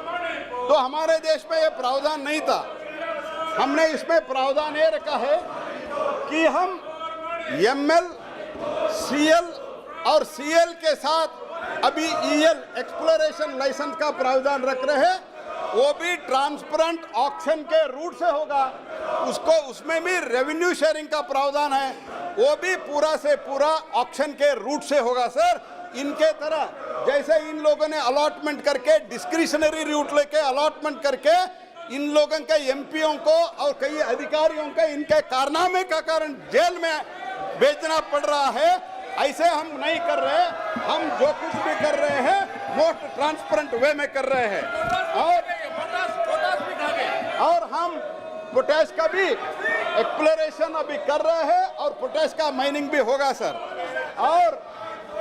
और इसी के साथ मैं बाकी डिटेल्स मैं आपके अनुमति से सदन पर पटेल कर रखता हूं, लेकिन मैं एक चीज बोलना चाहता हूं। जो हमारे लिस्ट ऑफ एटॉमिक मिनरल से 12 मिनरल था, उसमें 6 मिनरल्स लिथियम सहित 6 मिनरल्स हम वो लिस्ट से हटा रहे हैं। इसका नॉन एटॉमिक एप्लीकेशन ज़्यादा है, इसलिए वो हम 6 हटा के और हम 18 मिनरल जो क्रिटिकल और डीप सीटेड मिनरल है, वो डीप सीटेड मिनरल को हमने इसमें एक पार्ट डी में ला रहा है। वो पार्ट डी में हम जो ला रहा है उसका ऑक्शन हम सेंट्रल गवर्नमेंट से करेंगे। उसका जो माइनिंग लीज है और कंसेशन है वो राज्य सरकार देगा ऑक्शन का बोझ हम उठाएंगे. Responsibility auction will be taken by us, but entire revenue will go to the state. This is the thinking, this is the approach of the Modi government. And पहले क्या होता था, allotment route से सिर्फ रॉयल्टी दिया जाता था. हम प्रीमियम करा के, ऑक्शन करा के, इसके क्या क्या बदलाव हुआ है मैं बताना चाहता हूँ. 2014 से पहले ओडिशा का रेवेन्यू था सिर्फ 5,000 करोड़, आज हुआ है 49,000 करोड़. ये सिर्फ और सिर्फ माइनिंग का रेवेन्यू मैं आपको बता रहा हूँ. ये बदलाव हुआ है.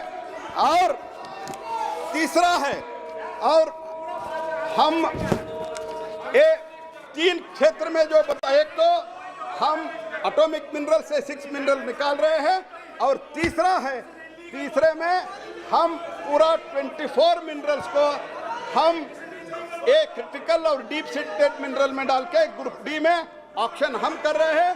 रेवेन्यू मिल रहा है स्टेट को. यही कहते हुए इसमें मैं इतना ही कहना चाहता हूं, इसमें बीच सैंड मिनरल हम इंक्लूड नहीं किया है. Beach sand mineral public sector के लिए रिजर्व होगा. इसके लिए मुझे हमारा MOS मंत्री जो है मुरलीधरन जी केरल से और प्रेमचंद्रन जी भी हमको रिक्वेस्ट किया था. हमने वो रिक्वेस्ट को हम स्वीकार कर लिया है. हम बीच सैंड मिनरल को भी हम इसमें बाहर रखे हैं. तो ये कहते हुए थैंक यू. और बाकी मेरा स्पीच जो है, प्रश्न ये है कि विधेयक पर विचार किया जाए. जो सदस्य इसके पक्ष में वो हाँ कहें, जो सदस्य इसके विरोध में वो ना कहें. एक मिनट मैं, मेरा चेयरमैन साहब, मैं सर्वसम्मति से पारित करने के लिए प्रार्थना करते हुए मेरा जो और स्पीच है मैं वो सदन पर पटल पर रखना चाहता हूँ. प्रश्न है कि विधेयक पर विचार किया जाए. जो सदस्य इसके पक्ष में वो हाँ कहें. Coming back with all that's happening within the parliament. Stay with us. विचार में निर्णय हाँ वालों की.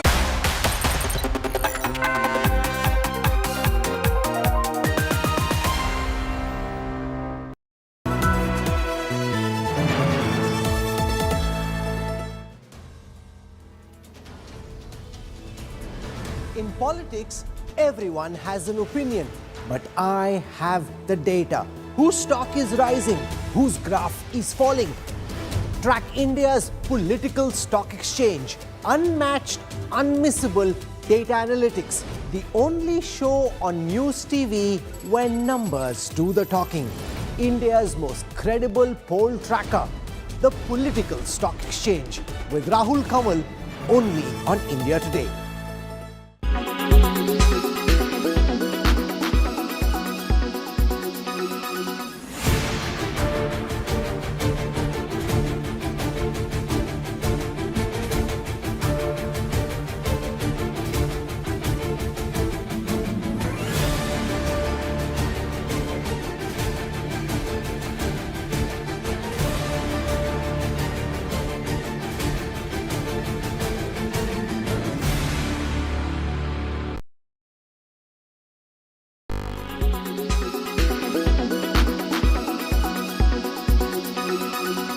Make your media plan smarter with India Today Live TV on your connected devices. Amplify your brand with 100 million smart internet viewers. To advertise, mail us at sales@aajtak.com.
Welcome back. I'm going to take you through some inside details that's coming in. India Today has accessed on the Manipur violence, the state which is volatile. Ministry of Home Affairs sources tell us the total deaths since May accounts to 150.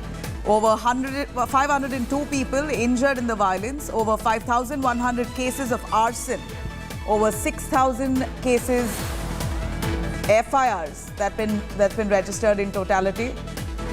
As Manipur violence reports coming in, India Today accesses some key details. As per the Home Ministry sources, we understand that total deaths since May has been reported at 150. People, unfortunately, 150 people have lost their lives. Over 502 people have been injured. Over 5,100 cases of arson that's been reported, and 6,000 FIRs that's formally been registered. Now, how many FIRs have been pursued or how many of them at this point? What we know is that Manipur is still volatile.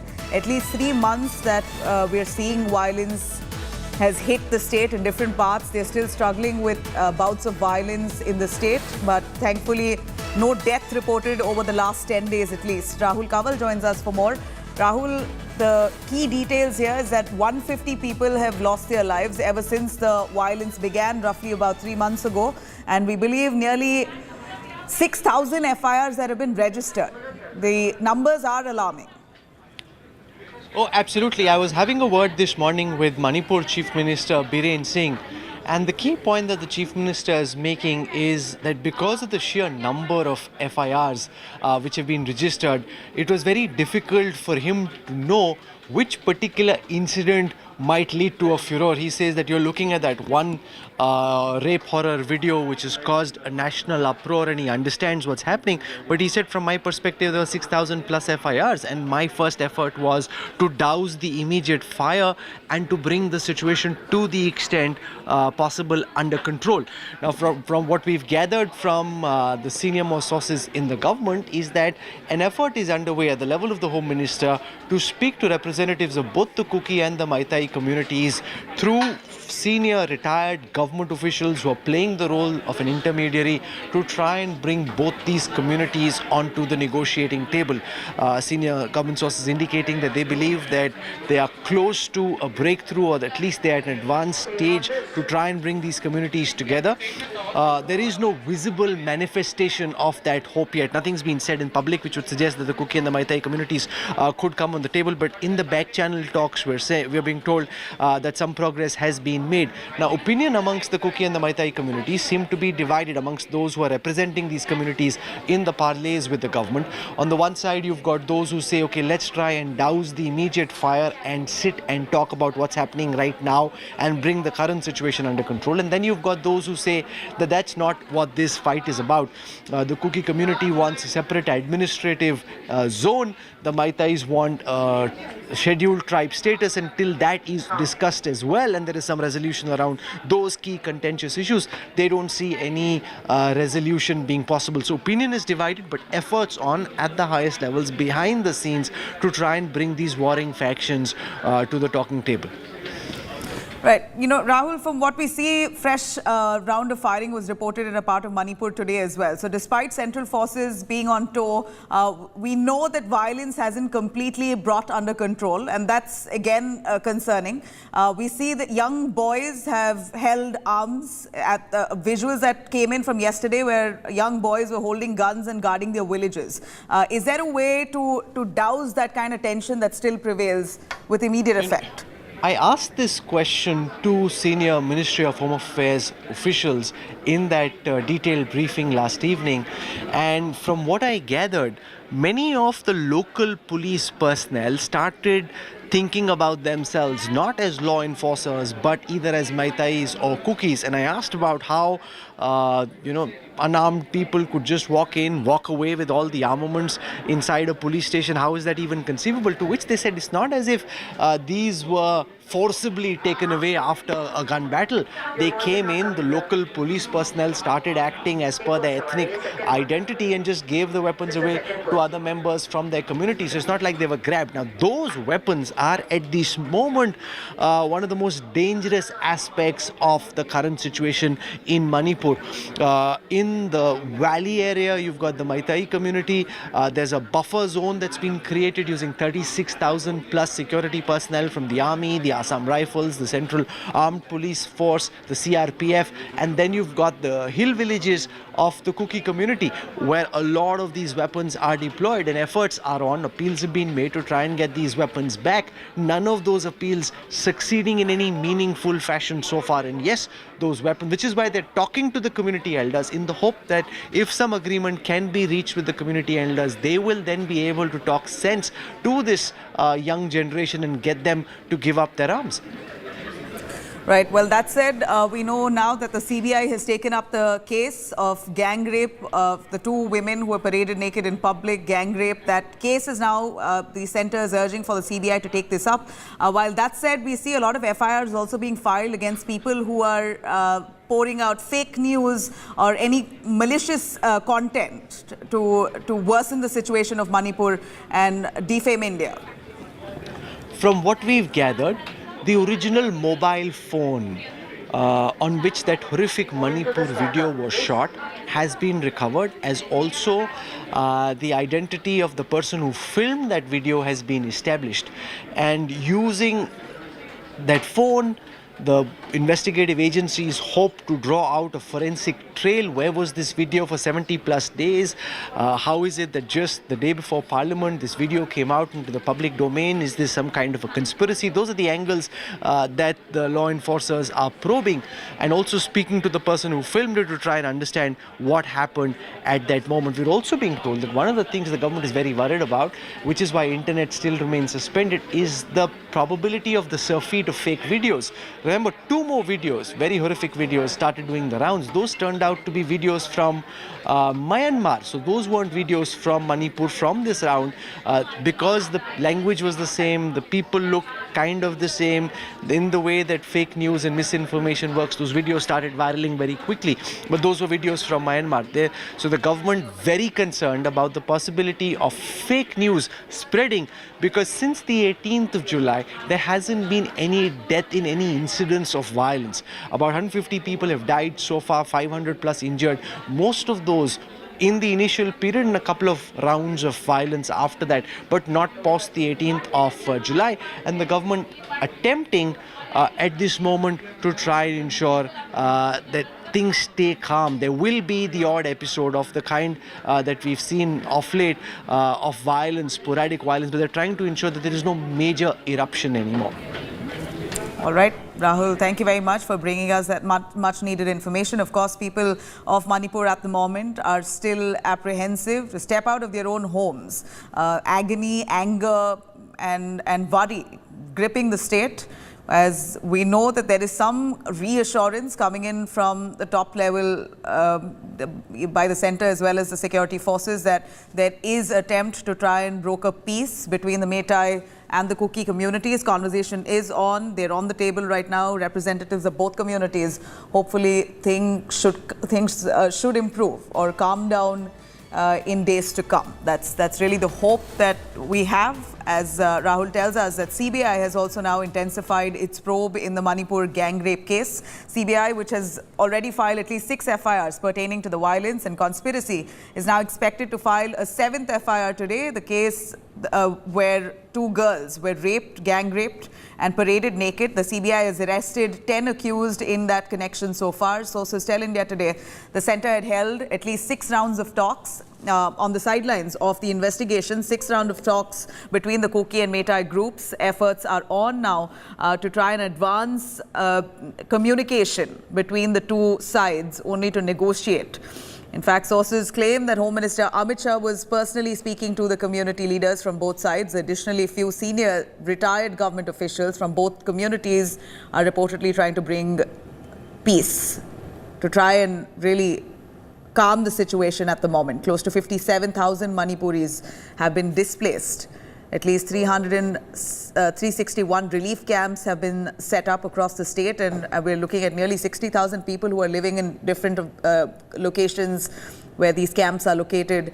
Schools are currently registering nearly 82% attendance, while government offices are registering 72% attendance. So that we see some kind of activity happening. Of course, work is on, but peace not completely restored for sure.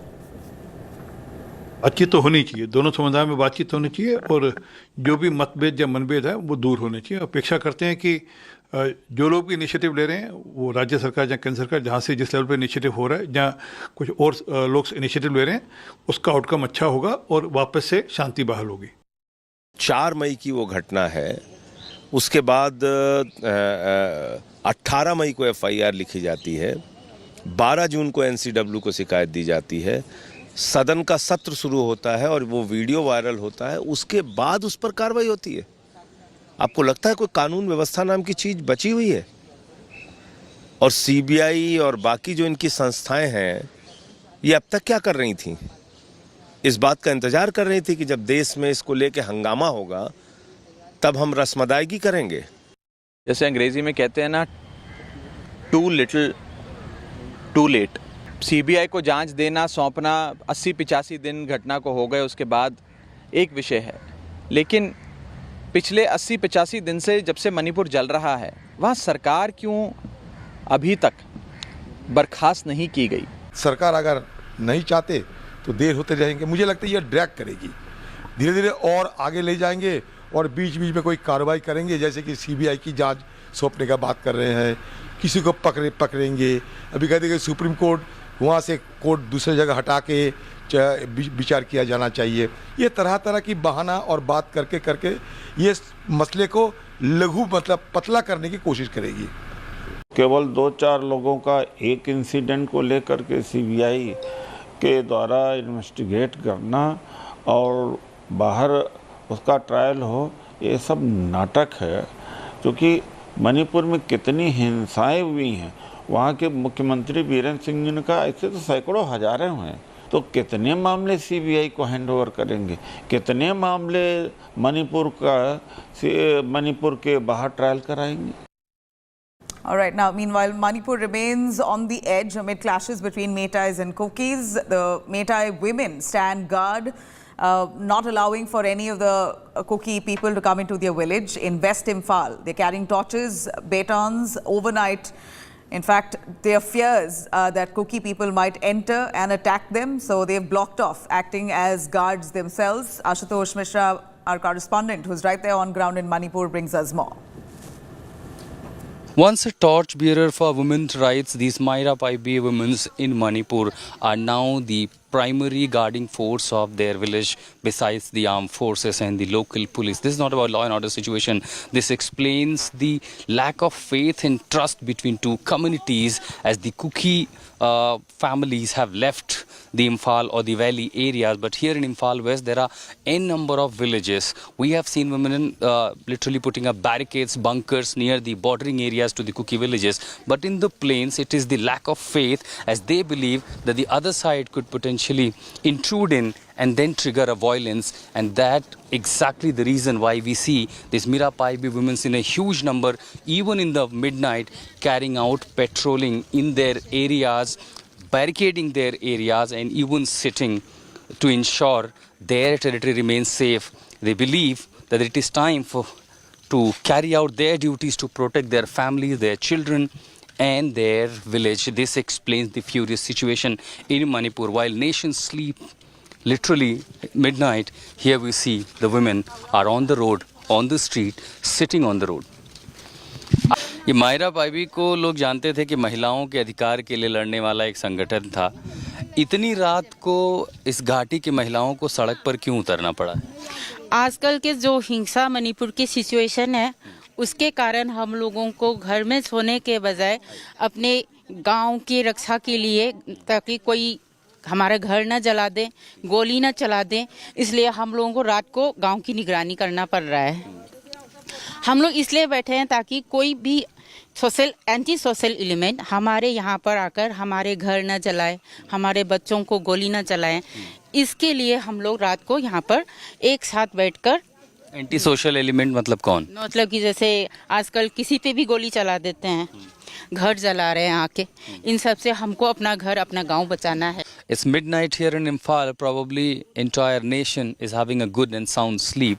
All I see, the women from the Meitei community in the valley, in the capital, are sitting here on the road. The Maira Paibi, these women who have been the torch bearer for the women's rights, are yet again on the field, and here they are protecting their village, their family, their children from, as they call, anti-social elements, again narco-terrorism, and especially because of the enmity that has triggered in last 3 months between Kuki and Meitei. They accuse that probably the other community people can mix up with them and trigger violence. This is a volcanic situation where you see the women in the midnight guarding their territory, the bordering of their village. And this is not only the young women, but also the elderly, the senior citizens from the family member.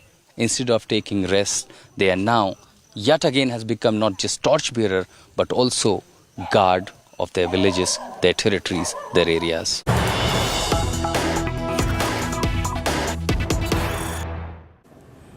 All right, here's some big breaking on the Uniform Civil Code. Big news coming in over One Nation, One Law. As sources tell us, the law panel has been getting overwhelming response on the Uniform Civil Code. They opened it up for responses from different parts. In fact, asking Indians if they want Uniform Civil Code to be implemented. 75 lakh responses that they've received by the law panel. We believe over 3 lakh responses sent to the President, 2 lakh responses sent to Prime Minister Narendra Modi, over 1 lakh offline responses. This is the crux of what's happened right after the Law Parliamentary Panel decided to reconsider Uniform Civil Code, evaluate whether it should be implemented or not. They decided to open up the topic to the people of India, asking for suggestions on whether or not UCC must be implemented. Here we see a huge number, nearly 75 lakh people of the country have responded. The law panel has received roughly about that much, 3 lakh odd who have sent straight to the President of India, and about 1 lakh sending responses to Prime Minister Modi directly. Let me cut across to Kanu Sharda joining us for more on that. Kanu, tell us, Uniform Civil Code, a very sensitive issue. We believe that Indians have responded overwhelmingly, nearly 75 lakh people shooting their responses straight to the law panel. Yes, Nabila, very good response received by the law panel after it extended for 2 weeks deadline for receiving the UCC responses. Today, our top sources in the Law Commission told India Today that 75 lakh responses have been received, and this is apart from what the President of India and the Prime Minister of India has received also. So they are now going to collate all these responses, and the second line of action, what our sources are telling us, that the Law Commission will be holding discussions, will be holding panel discussions, will be holding seminars to understand that what are the issues and what are the deliberations these responses have. So the next step would be that Law Commission will look into all the aspects that as to what changes people of India wanted in the present law. Yeah. Basically, it is more on ending the discrimination against women in all religions. So basically, the Law Commission now will work on collaborating all these responses which have been received, and then hold panel discussions amongst every strata of society, every people who is involved in this, and reach out a consensus and then submit a report to the government for future course of action. Right. Well, this is, like I said, once again, a very sensitive issue to which the law panel has opened up suggestions from the people of India. We know clearly that the Muslims, the Christians, the Sikhs, the tribals, on many levels have opposed to the Uniform Civil Code, but largely there's been a response in favor of it.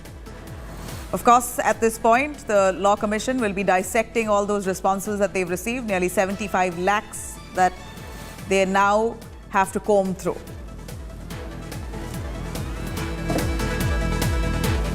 Cutting across to news coming in from Delhi. A Delhi woman was shot in the head right outside her house. The shooter later kills himself.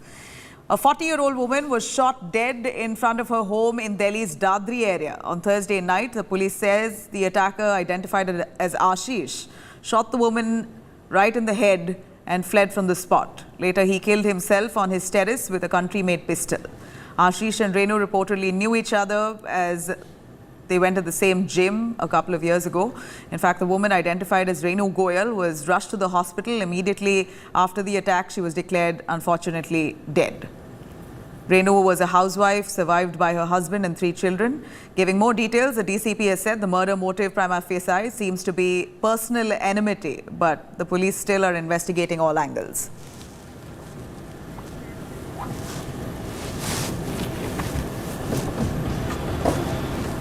All right, now a massive uproar erupting over actor Sunny Deol's comments. Speaking at the film Gadar 2's trailer, the launch of that trailer, the actor and the BJP MP now blames political game for hatred between India and Pakistan. Sunny Deol has said that conflict between the two sides should not prevail and there is equal love on both sides. He further says that it is all about what to give and what to take, and it is about humanity ultimately.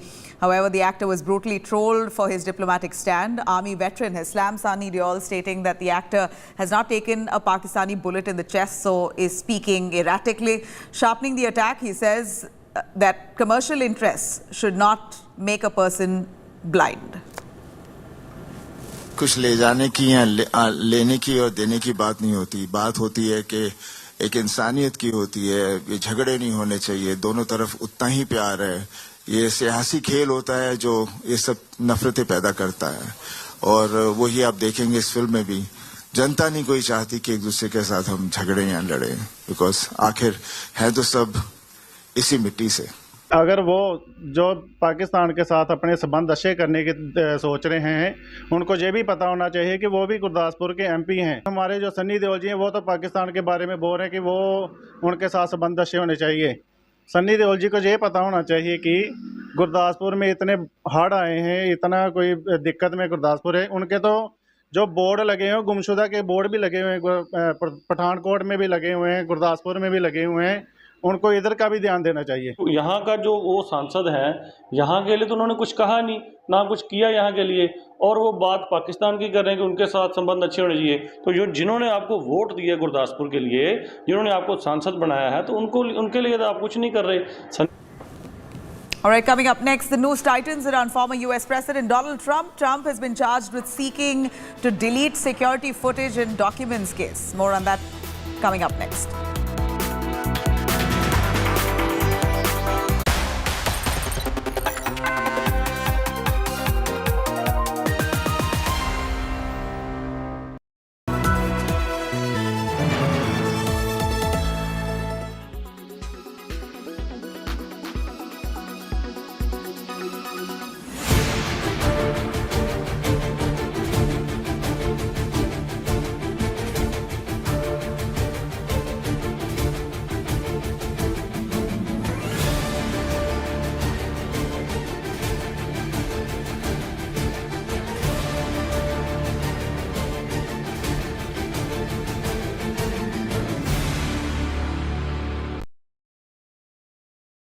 Weather forecast now.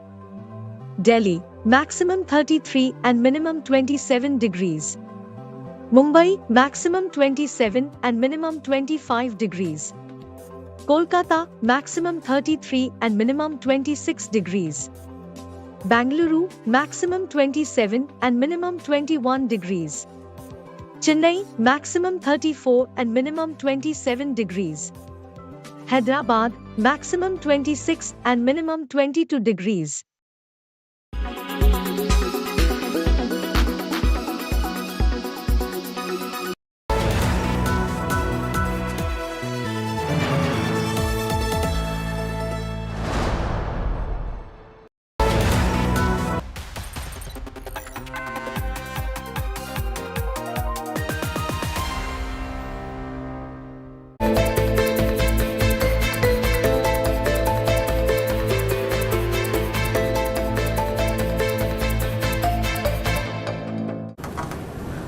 Welcome back. US ex-President Donald Trump's legal woes mount. Trump faces new charges in the classified documents case. In fact, he allegedly attempted to obstruct the investigation by conspiring to delete surveillance footage at his Mar-a-Lago property in Florida. The fresh charges that accuse Donald Trump of ordering employees at his Florida resort to delete security videos after Justice Department, in fact, they suspended them. What Trump has branded the newly leveled charges against him as nothing more than continued desperate attempts by Biden crime family and their Department of Justice to harass him and those around him. He says that this is deliberate targeting. Earlier last month, Trump pleaded not guilty in Miami to federal charges of unlawfully retaining classified government documents after leaving office in 2021. In fact, prosecutors now has accused Trump of risking some of the most sensitive US national security secrets. Now, you have North Korean leader Kim Jong-un showing off his country's military weapons, including banned ballistic missiles to Russian Defense Minister Sergei Shoigu, who is on a visit currently to North Korea. Here's a detailed report. North Korea's leader Kim Jong-un showed Russia's defense minister the country's banned ballistic missiles at a defense exhibition as the neighbors pledged to boost ties. That's according to North Korean state media on Thursday. The Russian minister Sergei Shoigu and a Chinese delegation led by a Communist Party Politburo member arrived in North Korea this week. They're visiting for the 70th anniversary of the end of the Korean War, celebrated in North Korea as Victory Day.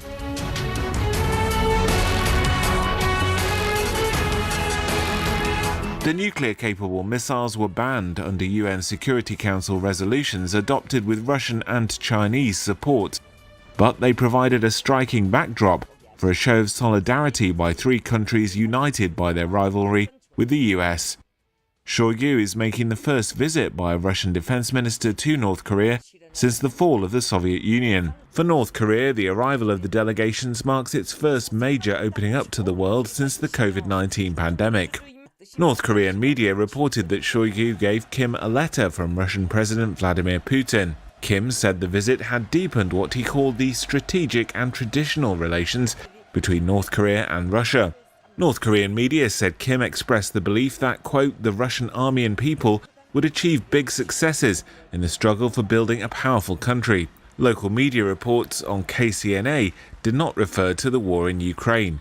But North Korea's defense minister Kang Sun-nam was reported as saying North Korea fully supported what he called Russia's battle for justice and to protect its sovereignty. North Korean media said Kim also met Chinese Communist Party Politburo member Lee Hong-jeon for talks and was handed a letter from Chinese President Xi Jinping. All right, that's it for me here on this bulletin. Do stay tuned. We're going to bring to you on the other side amid talks of discord within Karnataka Congress camp. Chief Minister Siddaramaiah holding a CLP meeting. The MLAs seek release of funds. A lot more on the rumblings within the Karnataka Congress coming up next.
years ago, Mark Zuckerberg and Facebook pivoted from Facebook to Meta. You were drawing out this grand vision of a metaverse, whereas the real revolution seems to have been in artificial intelligence.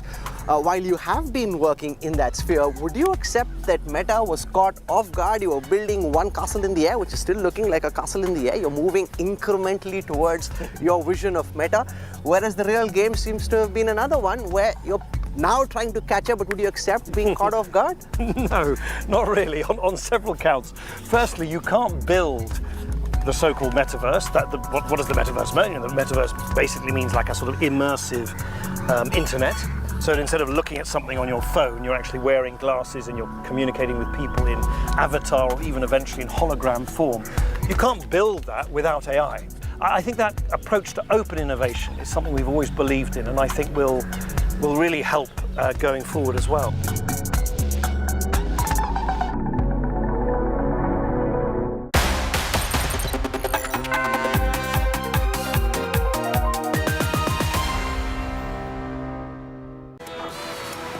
Welcome, you're watching India Today. I'm Nabila Jamal. What's really happening in Karnataka? A CLP meeting that's now been held. I'm going to take you through the updates there. The headlines first. CBI registers 6 FIRs on violence. Fresh FIRs to be filed on the gang rape case. Sources say that 6 rounds of talks between Kuki and Meitei groups that take place. Home Minister Amit Shah spoke to Kuki and Meitei leaders. They're hoping for a resolution soon.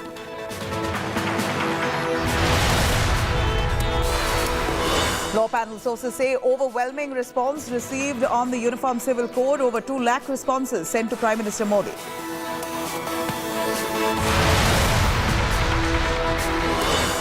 Amid talks of discord within the Karnataka Congress camp, Chief Minister Siddaramaiah holds a CLP meeting. MLAs seek release of funds.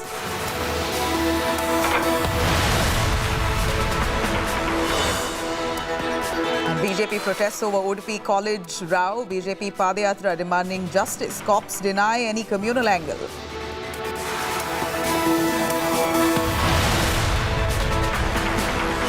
Rains wreak havoc in Telangana. A man electrocuted to death after live wire falls on him. Road inundated. Homes have been flooded.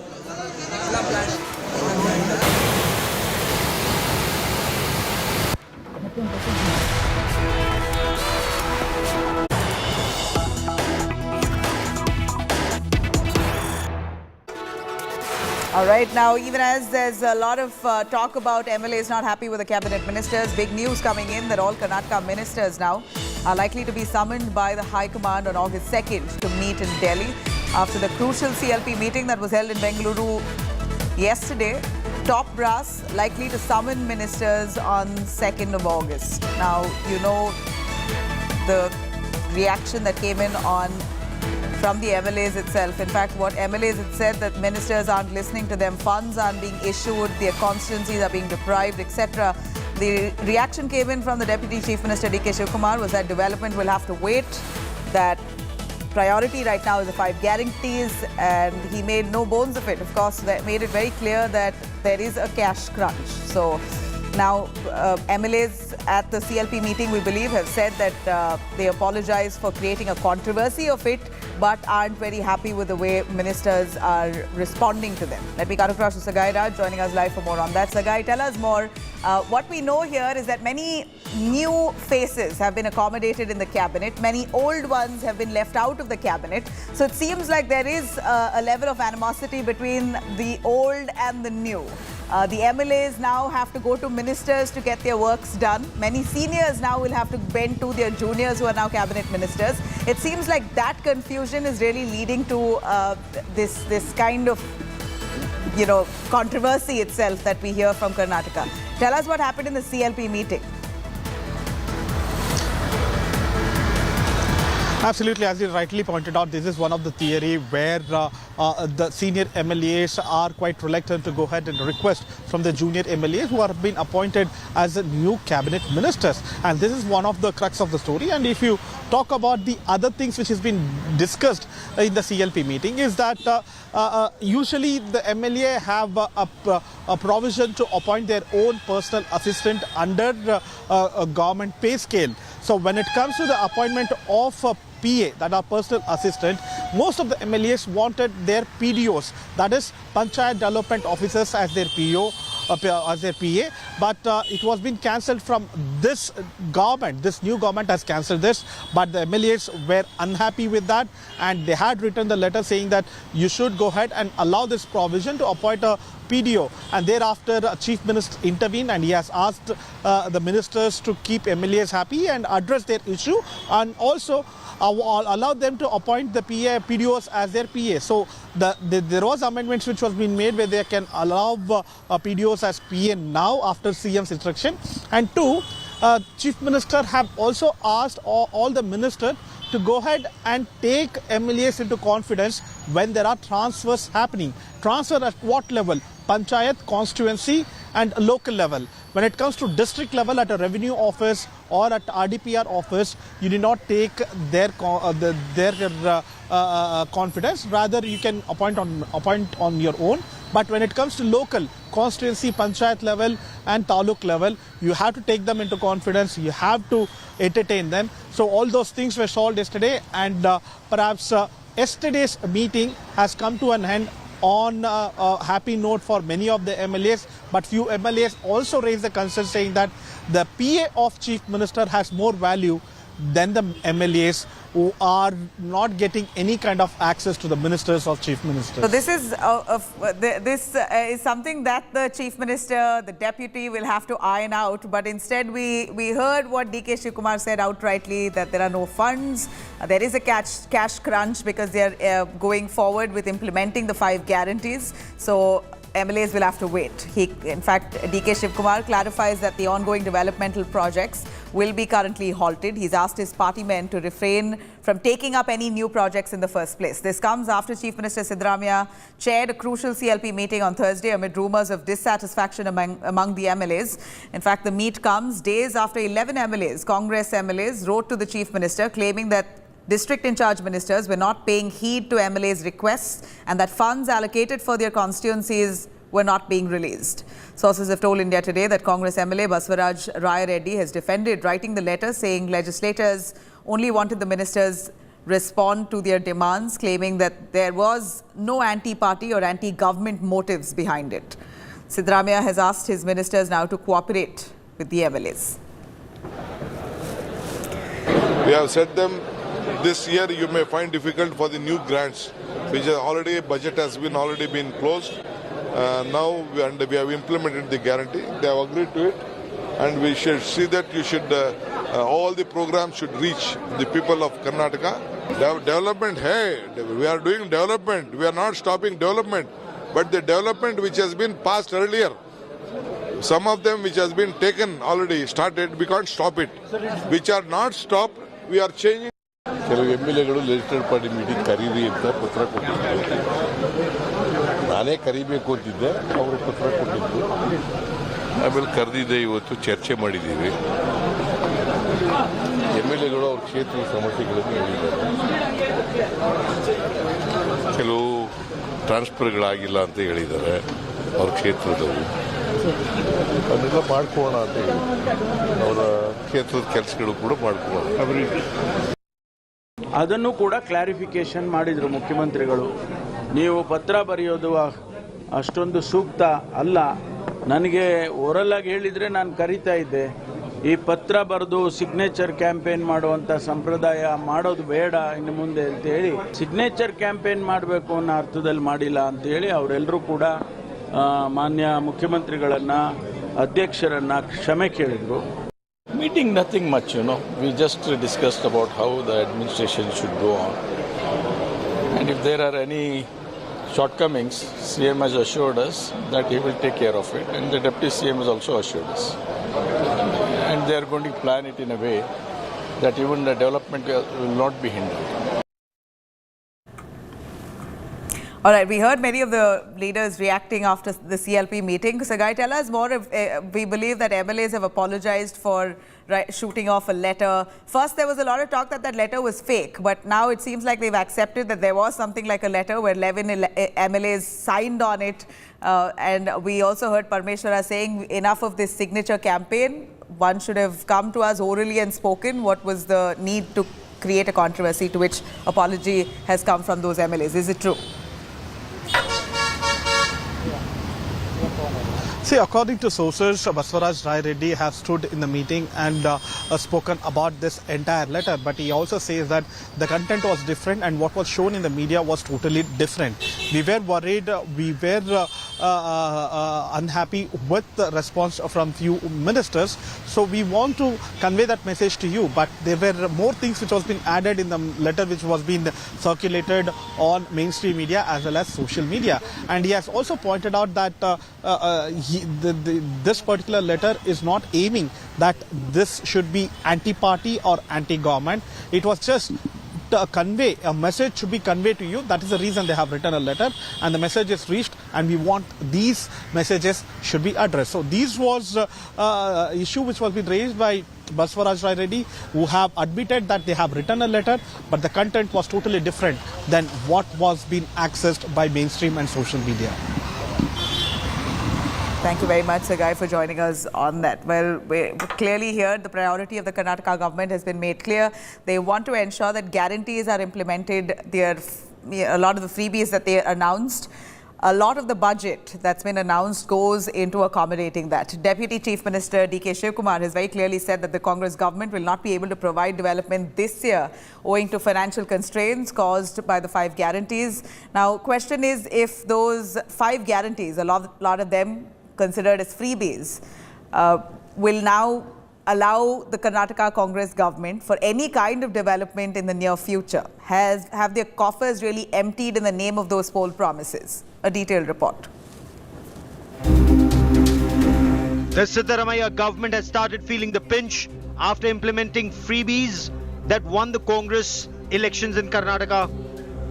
Deputy Chief Minister D.K. Shivkumar on Wednesday said that the state government would not be able to provide development this year owing to the financial constraints due to the 5 guarantees. Expectation bada ide idakke, so adakke wait ಮಾಡಿ ಅಂತ ಹೇಳಿದೀವಿ. ನಾವೆಲ್ಲ ಶಾಸಕಾಂಗ ಪಕ್ಷದ ಸಭೆ ಕರೆದು ಅವರಿಗೆ explain ಮಾಡ್ತೀವಿ.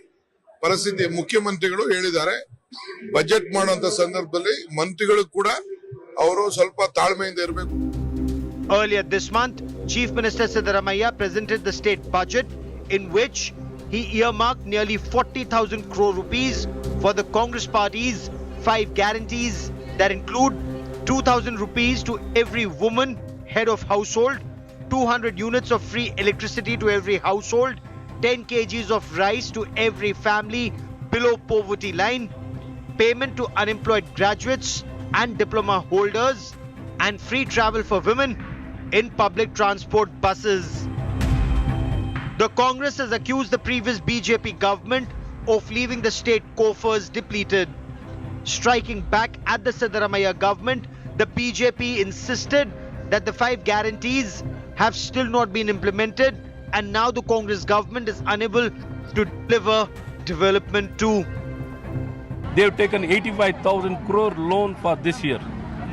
After taking 85,000 crore, probably hardly 25,000 is required for this guarantee for this year. I don't think so. It's a huge burden. The kind of revenue what is being generated in the state of Karnataka is good enough to take care of the development as well as these kind of guarantees. Freebies are a contentious issue between the centre and the states, with Prime Minister Narendra Modi warning opposition parties that revenue politics would leave states bankrupt. The opposition insists these are social welfare measures and not reveries. What was just a point of discussion till now has been official, as the Deputy Chief Minister of Karnataka said. There is no money for development for the state, as the money allotted has gone to the freebies. BJP is now questioning the government. Why didn't the government calculate this before announcing the freebies, and questioning the whole economic model of the Congress party? Nagar for India Today.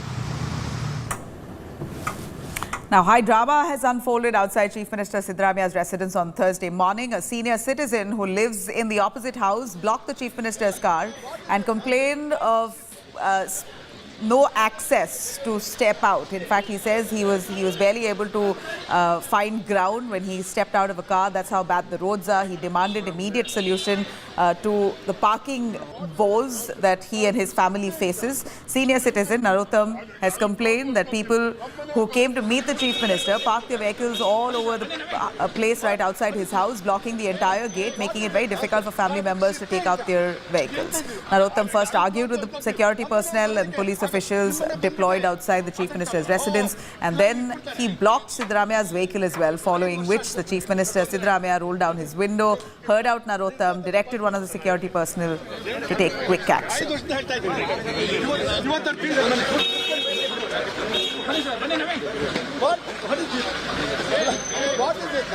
Traffic ಶಿಸ್ತೇ ಇಲ್ಲ ಎಂತಿದ್ದು ಅಲ್ಲಿ block ಅಲ್ಲಿ block ಇಲ್ಲ ನಮ್ಮ ಮನೆಯವ್ರು ಬರೋದಕ್ಕೆ ಆಗ ನಿಮ್ಮ ಮನೆ ಬಂದ್ಬಿಟ್ರೆ ಆಟಂಕಲ್ಲ ಹೋ ಇಲ್ಲ ನಿಲ್ಸ್ಬಿಡ್ತಾರೆ 5 ವರ್ಷ ಆಯ್ತು ಮನೆ ತೊಂದರೆ ಆಗಿದೆ ಇದ್ದೋತದೆ ಪಾರ್ಕ್ ಮಾಡ್ತಾರೆ ನಾನು ಹೇಳ್ತೀನಿ 5 ವರ್ಷದ ಹೇಳ್ತಾ ಇದ್ದೀನಿ ಇವತ್ತು ಬೀಳ್ತವ್ರಿಗೆ ನೀವು ತಿಳಿದಿರೋ ನಾನಲ್ಲ ನಿಮ್ಮ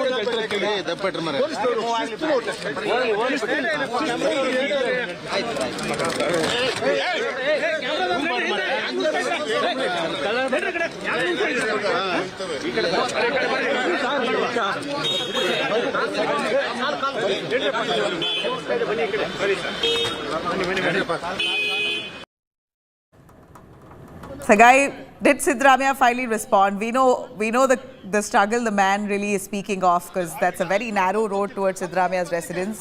And Siddaramaiah being a popular leader, you have people from all over the state pouring in, regularly sitting outside his house, many of them coming to meet him with vehicles parked all over the place. So it's a struggle for residents living there.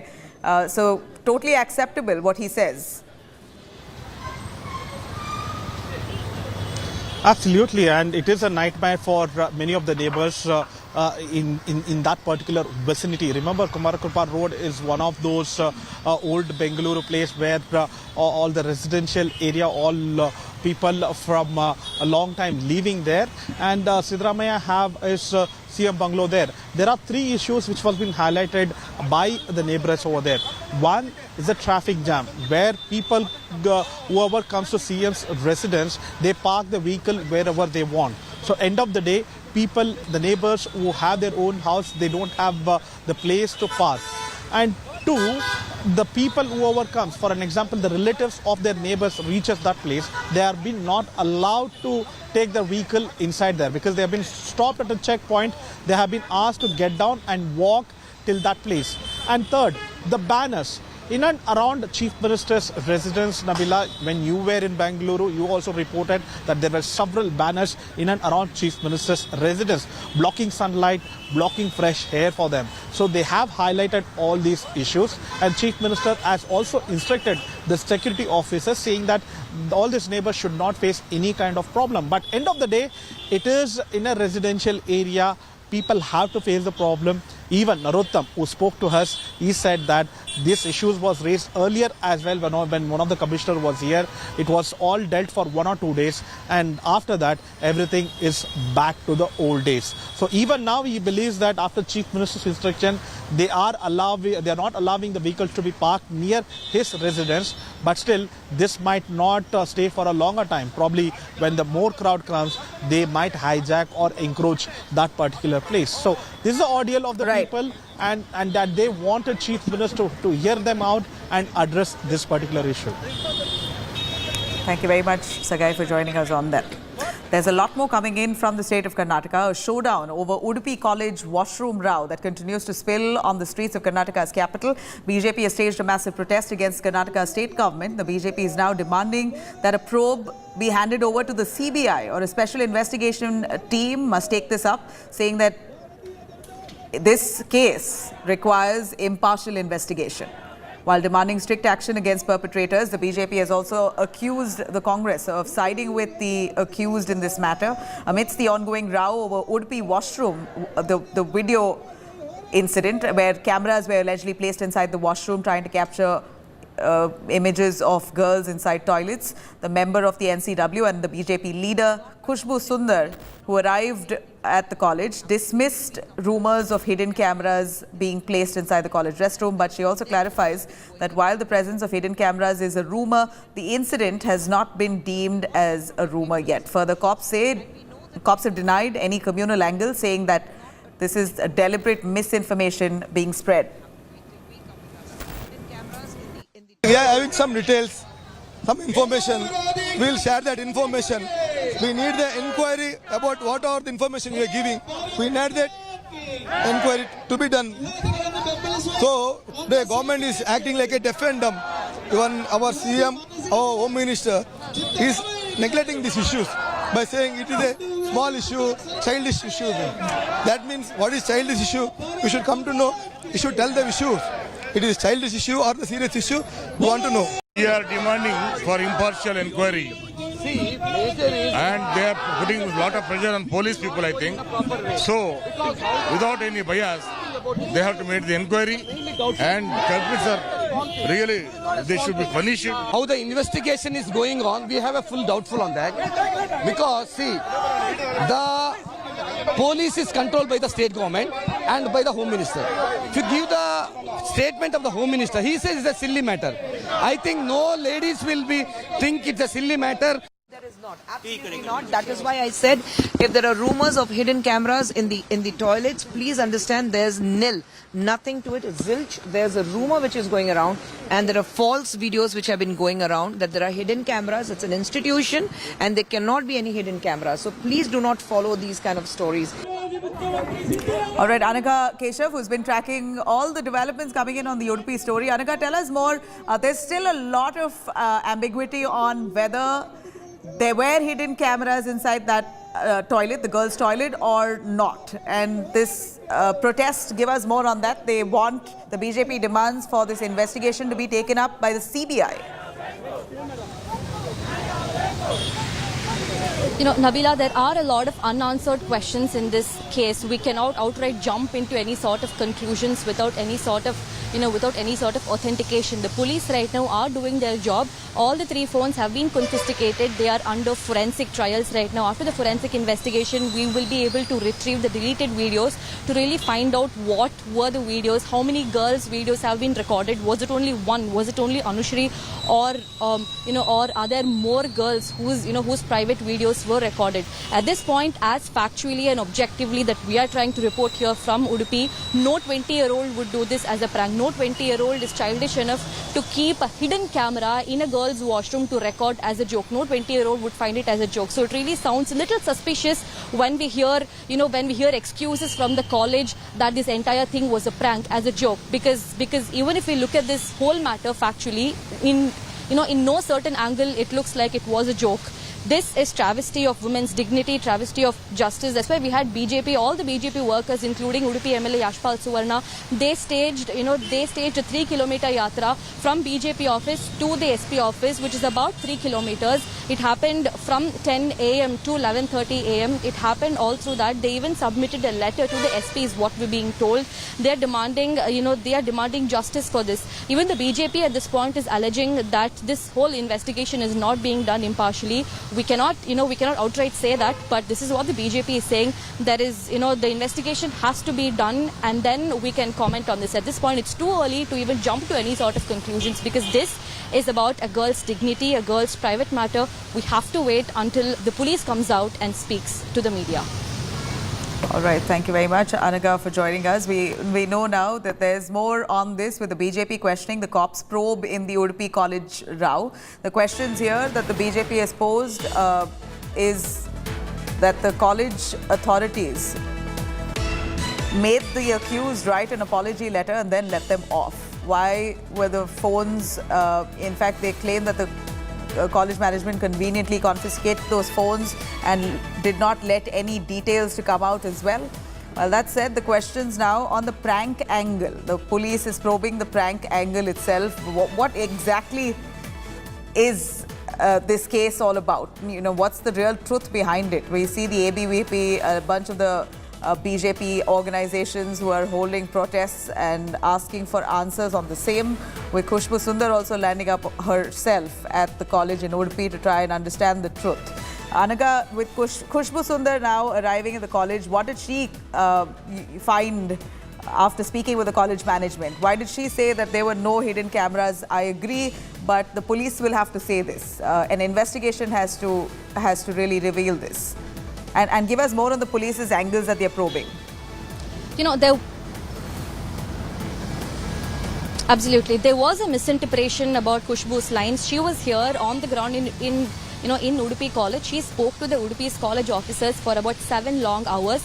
Kushboo also met the victim in this case, and she made a statement pertaining to the social media videos. The social media had a lot of fake videos making rounds, saying that there were hidden cameras. Those, the entire video that was recorded was circulated on social media groups, social media communities, WhatsApp forwards, WhatsApp groups. This was the angle that she was completely dismissing. Whereas there was a misinterpretation as if Kushboo has outright denied this incident from happening. She's only debunked the rumors that there was no hidden camera as such.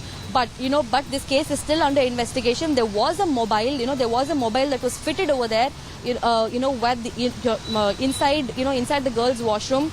But the only thing that was debunked by Kushboo was that there was no hidden camera as such. That entirely was false. That was making rounds on social media. A completely unrelated incident from Tamil Nadu was tagged along with this, and misinformation was being circulated on social media. That was the only part that Kushboo Sundar had debunked. She was here till yesterday in Udupi. She met with the district commissioner. She met with the SP as well, with the college authorities. And even she had nothing much to say. She told that only after investigation she'd be able to make a proper statement as well. All right, thank you very much, Anaga, for joining us now. We know that the BJP has taken this up very strongly in the state of Karnataka, Manipur. While they claim that there's so much outrage on Manipur itself, there's really nobody speaking on the Udupi issue, where girls' modesty here too was outraged. Slipping into a short break, coming up on the other side, the BJP kicks off Mission South for 2024. Amit Shah to launch a mega BJP Padayatra, 6-month yatra across Tamil Nadu. Stay with us.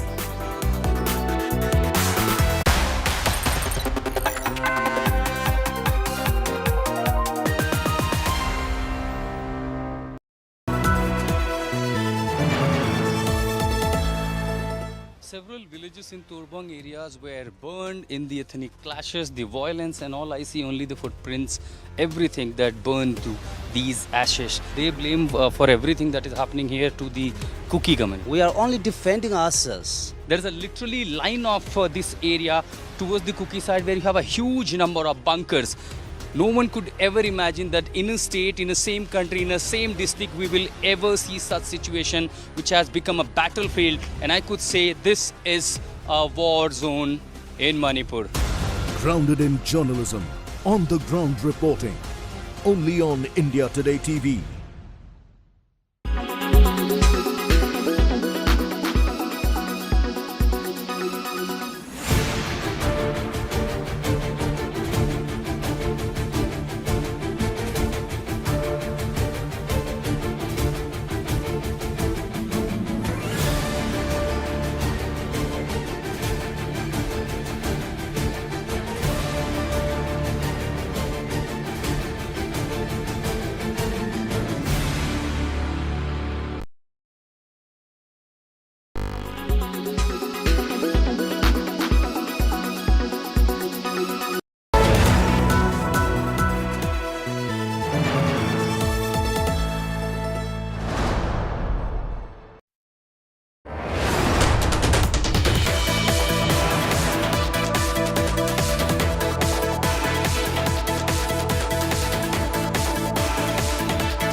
Some more news of violence coming in from Delhi as a Delhi college student has been attacked in broad daylight. A man attacks the college student with a rod.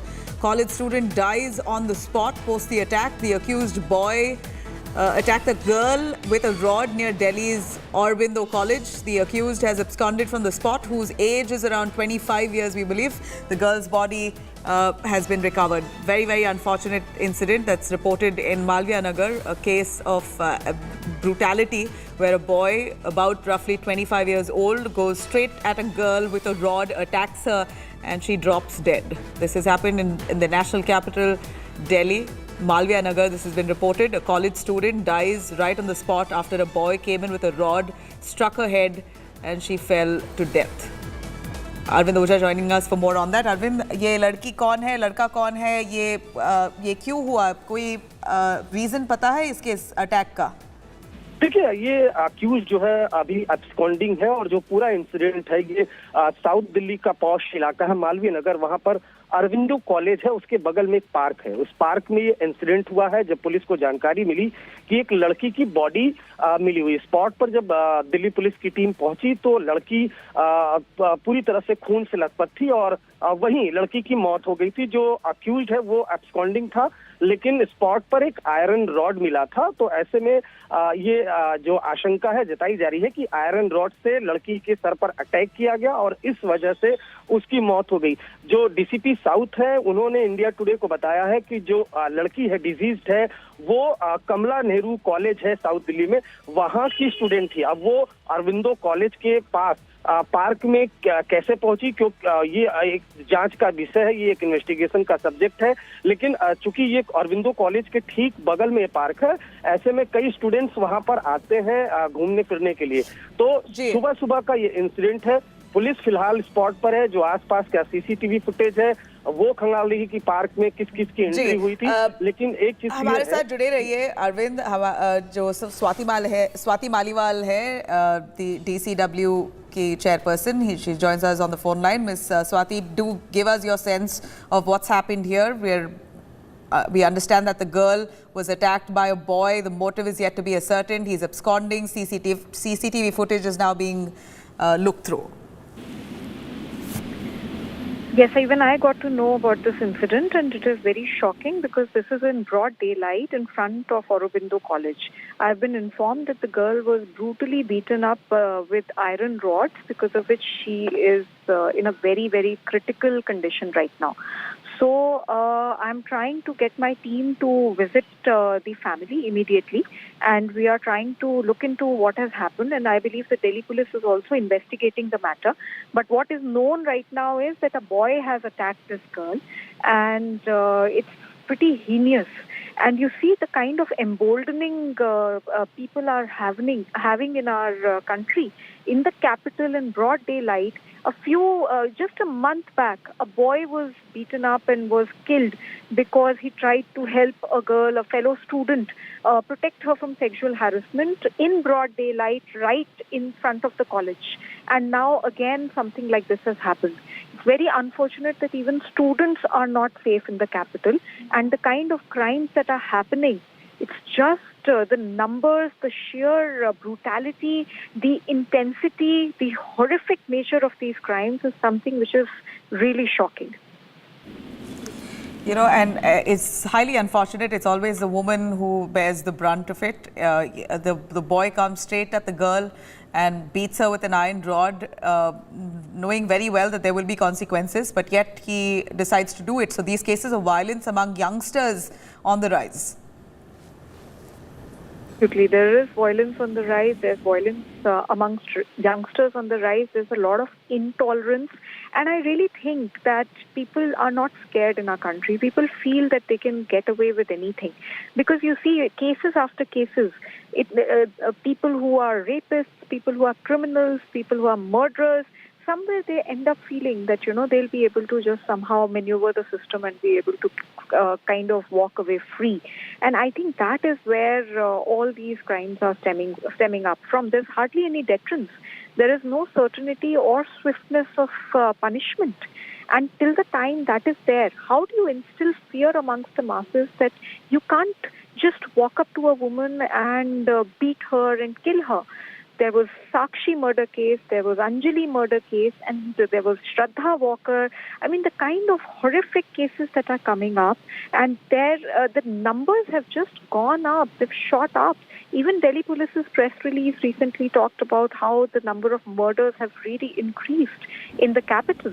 And it's also a problem that is happening across the country. So I think that strong measures have to be taken, and the law and order situation. And this is a posh locality, and that's what leaves us worried that despite security being in place, at least in the vicinity, there are police officers. This is a highly secured area, Malviya Nagar. But despite that, the accused here has managed to find a loophole, at least at a time when there was no one around, struck the girl with an iron rod, clearly came prepared, planned to beat that girl, and absconded right after she dropped dead. We have Chandar Chaudhary, who is the DCP South, speaking on the case. Let's listen in. Incident park में हुआ है।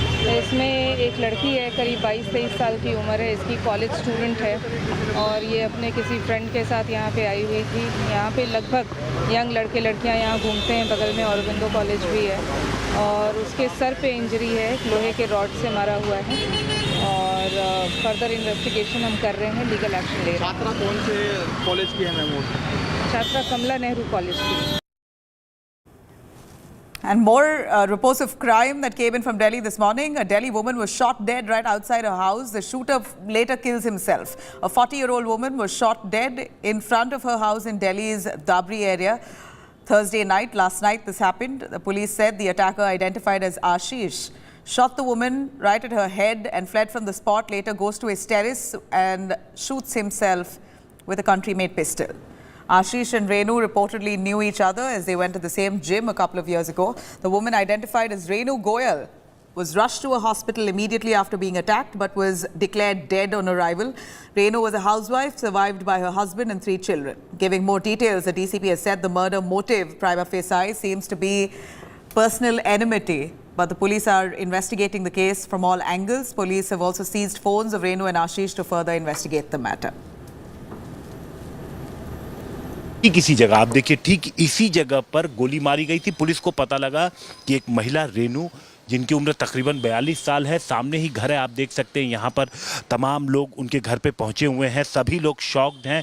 किसी को यकीन नहीं हो रहा कि आखिर इस तरीके से इस वारदात को अंजाम किसी ने क्यों दिया। रेनू के बारे में जो जानकारी पुलिस से मिली है, उसके मुताबिक रेनू एक जिम जाया करती थी, 2 बेटियां और अपने पति के साथ यहीं इसी मकान में रेनू रहती थी और हाउसवाइफ है रेनू। जिम जाया करती थी 2-3 साल पहले और वहीं पर आशीष नाम का एक लड़का था जिससे उनकी दोस्ती हुई थी और पुलिस को ये भी लोगों ने बताया कि आशीष यहाँ पर मौजूद था। जिसके बाद पुलिस आशीष का घर, जो कि यहाँ से तकरीबन 200 मीटर के आसपास ही दूर है, आशीष के घर पहुँचती है और तब तक पुलिस को पता लगा कि आशीष ने जिस तमंचे से गोली मारकर रेनू की हत्या की थी, उसी तमंचे से आशीष ने खुदकुशी कर ली है, खुद को गोली मार ली है। इसके बाद पुलिस ने दोनों बॉडीज़ को कब्जे में लेकर पोस्टमार्टम के लिए भेज दिया है और तमाम सीसीटीवी फुटेज जुटा रही है और मोटिव पता करने की कोशिश कर रही है। इसके लिए पुलिस ने न सिर्फ दोनों के मोबाइल फ़ोन को खंगालना शुरू कर दिया है, डिलीटेड जो मैसेजेस होते हैं उनको खंगालना शुरू कर दिया है, बल्कि तमाम ऐसे लोगों से पूछताछ शुरू कर दी है जो दोनों से जुड़े हुए थे। कैमरामैन लोकेंद्र पांडे के साथ हिमांशु मिश्रा, दिल्ली। इस परिवार की किसी से हो, ये परिवार तो बहुत ही सामाजिक और धार्मिक परिवार था। ना कभी कोई लड़ाई झगड़ा कभी हमने सुना नहीं। RWA की नॉलेज में ऐसा कभी मैटर कोई आया नहीं। तो हमलावर किधर से आया था, कुछ आप बता? हमलावर यहीं बताया है कि एक व्यक्ति जो पैदल आया था और वो गोली मार के और पैदल ही भाग के गया।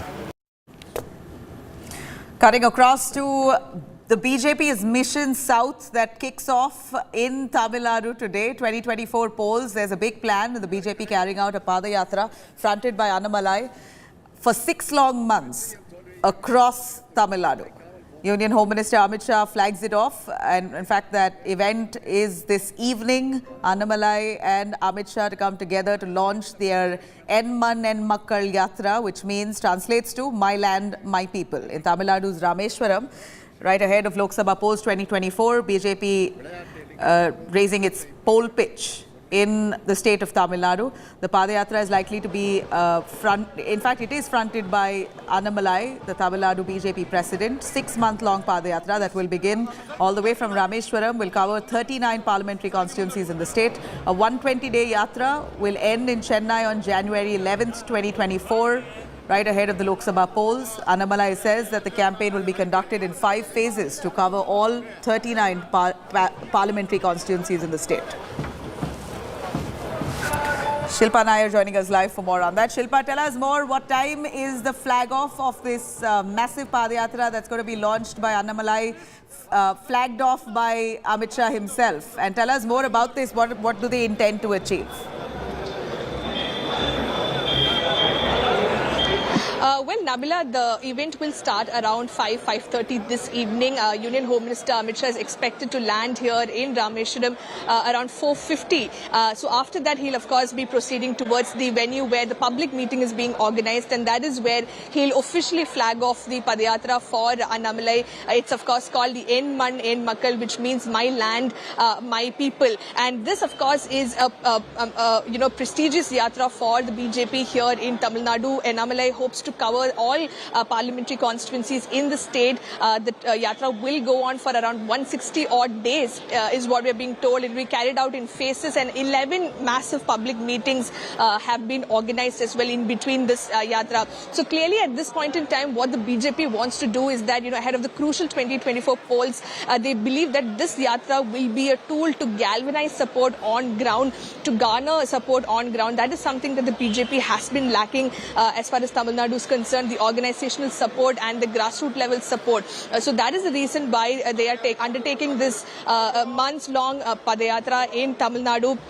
And Annamalai says the focus, of course, will be to tell the people of Tamil Nadu the kind of work Prime Minister Narendra Modi has done in the last 9 years, the kind of work he's done for the people of Tamil Nadu, to take his achievements to the people. In fact, we are being told that the Union Home Minister will be distributing around 1 lakh books about what Prime Minister Modi has done for the people of Tamil Nadu. And apart from that, Annamalai also says this is also an opportunity for them to build a movement against corruption in Tamil Nadu, to fight against corruption. Remember, the BJP, especially Annamalai, has been raising the issue of corruption, especially hitting out at the ruling DMK. He had released DMK Files 1 and Files 2, Part 2, and directly taking on the first family of the DMK, the Chief Minister himself, his son and other family members, and also very powerful DMK ministers. So he says this is also a movement to, pitch this issue of corruption, because he says 2024 is going to be about 9 years of Modi government with zero corruption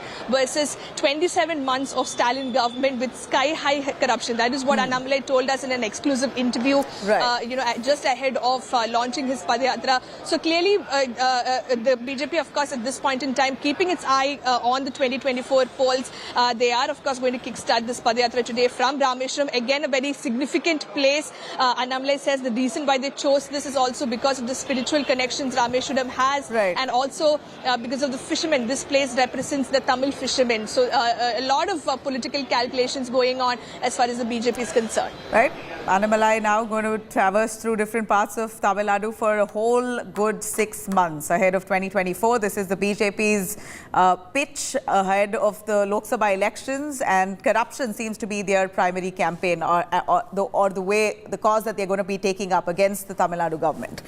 Tamil Nadu BJP chief K. Annamalai has in fact spoken exclusively to India Today over BJP's Mission South. Let's have a listen.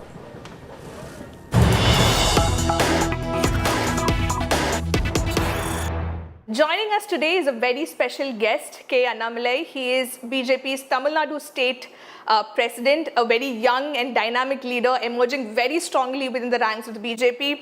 And also someone who's been ruffling quite a few feathers here in Tamil Nadu.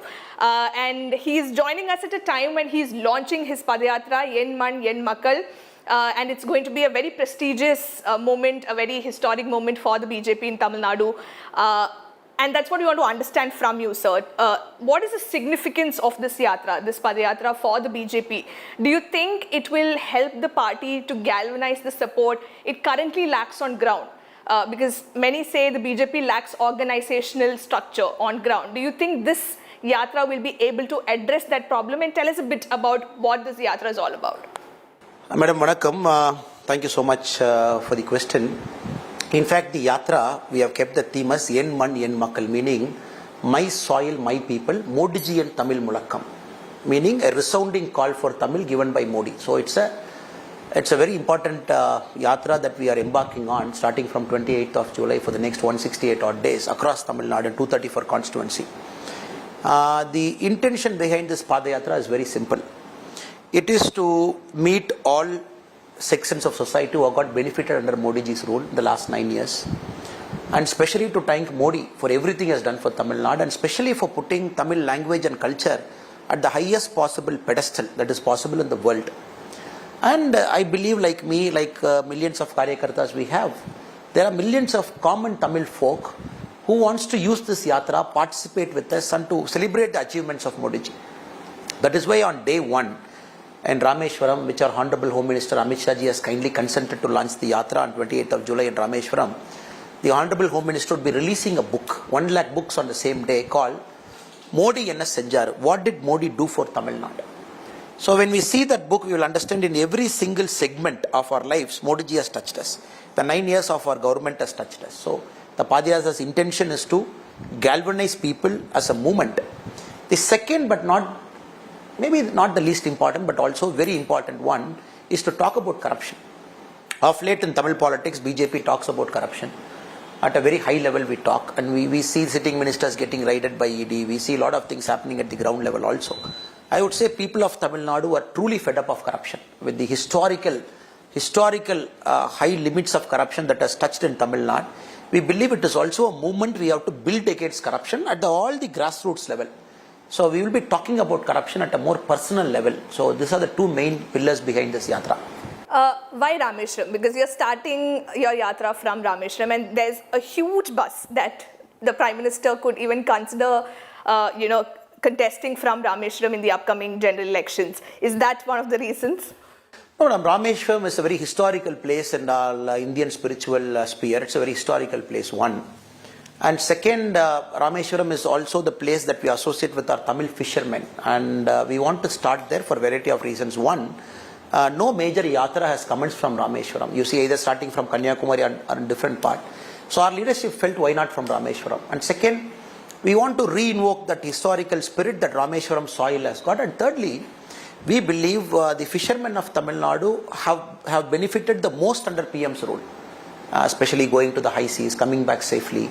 So it is also a way to thank our fishermen for all the hard work they do. So it's a coastal city.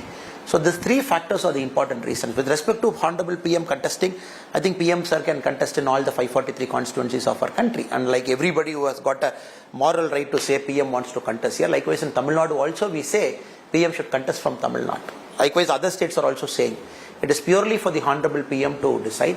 It is for the PM to decide which of the 543 he wants to contest. All right, that's BJP star face of Tamil Nadu, Annamalai, speaking to India Today. Let me cut across now to some controversy that's erupted over actor Sunny Deol making comments right on the release of his Gadar 2 trailer. In fact, the actor and the BJP MP has blamed political game for hatred between India and Pakistan. Sunny Deol says that conflict between the two sides should not prevail. There is equal love on both sides, and that should be nurtured. He further said that it's all not about what to give and what to take. It's ultimately about humanity. However, the actor was brutally trolled for his diplomatic stance. Army veteran has slammed Sunny Deol, stating that the actor has not taken a Pakistani bullet in his chest, so he speaks this way.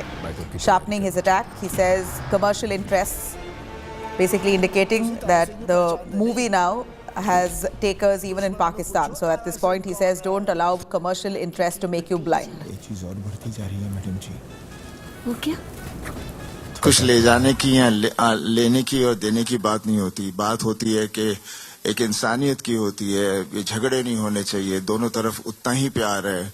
ये सियासी खेल होता है जो ये सब नफरतें पैदा करता है. और वही आप देखेंगे इस फिल्म में भी. जनता नहीं कोई चाहती कि एक दूसरे के साथ हम झगड़े या लड़े. बिकॉज आखिर है तो सब इसी मिट्टी से. All right, let me cut across to Kamaljeet Sandhu, who joins us for more. Kamaljeet, tell us on, seemingly what Sunny Deol said doesn't sound wrong. But Very understandable for a army veteran at this point to say that, you know, we are the ones who are standing and guarding the nation. We know the kind of the kind of terror activities that has been backed by Pakistan against India. They are basically the ones bearing the brunt of it. So unless you have taken a bullet in your chest, you will speak this way. Well, is this an innocuous comment or an innocent one? The jury is very much out there, but obviously he seems to have rubbed. And Sunny Deol's own movie is releasing on August 11th, especially after 2 decades. And this is called Gadar 2. So yes, so when he's talking about love and friendship, and he says people do want it. But the other part is about the interesting connector he has made is about it's the political parties who do not want. So many are questioning whether Sunny Deol, is he blaming his own party? What does the larger connotation really mean?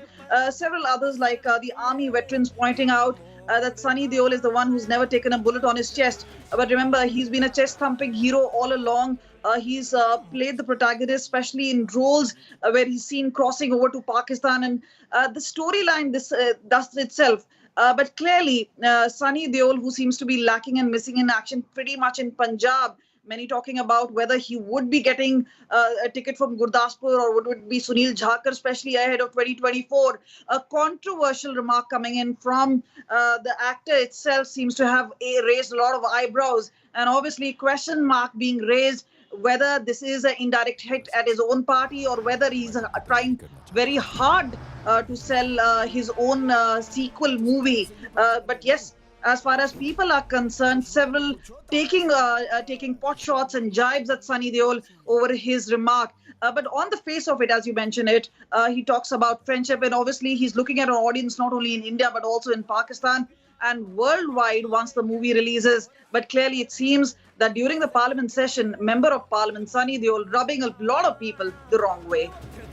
Surely, well, we know, it's the Sikhs, Punjab itself, tone between India and Pakistan, and we see glimpses of that in the words that Sunny Deol has spoken. But clearly, army veterans taking this very seriously, saying that this is an erratic statement because he does not know the pain of guarding India's borders. Thank you very much, Kamalji, for joining us. Slipping into a short break. Coming up on the other side, we're going to take you through the BJP protesting in Karnataka's Udupi on the college row, where alleged hidden cameras were placed inside bathrooms to shoot some of the girls. In fact, BJP says they want justice. A CBI investigation should be initiated is what they asked for as they launched huge protests in the state.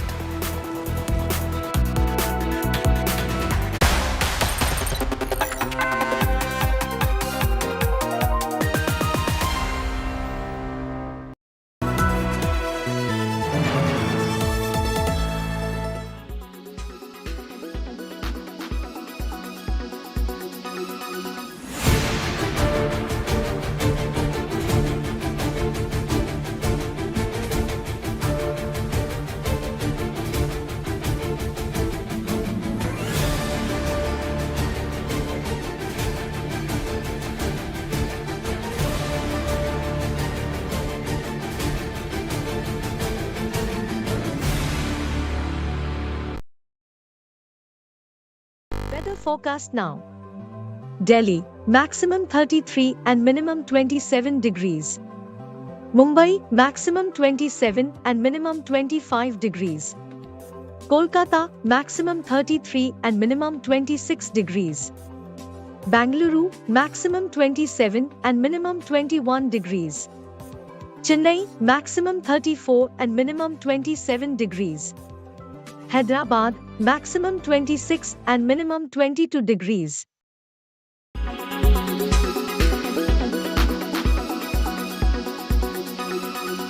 Make your media plan smarter with India Today Live TV on your connected devices.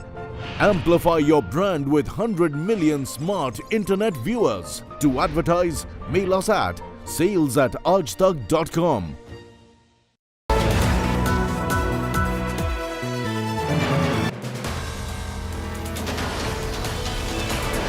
In politics, everyone has an opinion, but I have the data. Whose stock is rising?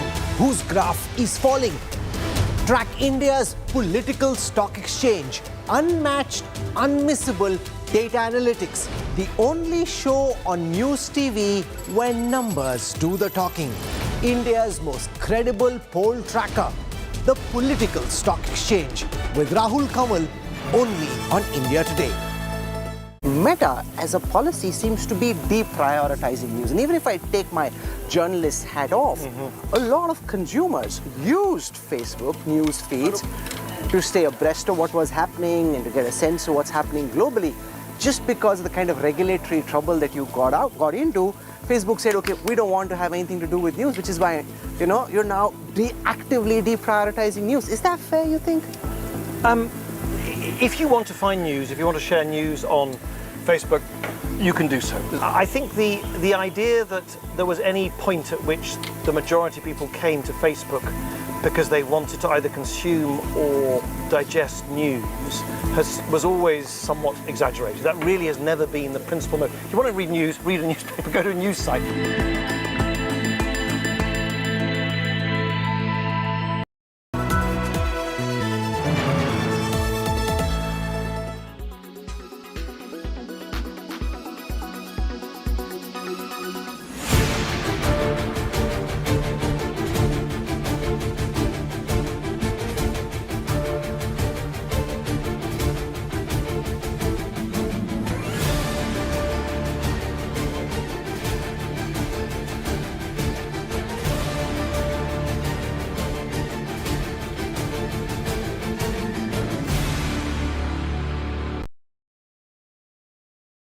Weather forecast now. Delhi, maximum 33 and minimum 27 degrees. Mumbai, maximum 27 and minimum 25 degrees. Kolkata, maximum 33 and minimum 26 degrees. Bengaluru, maximum 27 and minimum 21 degrees. Chennai, maximum 34 and minimum 27 degrees. Hyderabad, maximum 26 and minimum 22 degrees.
You're watching India Today. I'm Nabila Jamal. Rains wreaking havoc in Telangana. Those are the images that we brought to you. I'm going to take you through every image that's led to devastation in the state. Here are the headlines as we see images of a man being electrocuted to death after a live wire falls on him.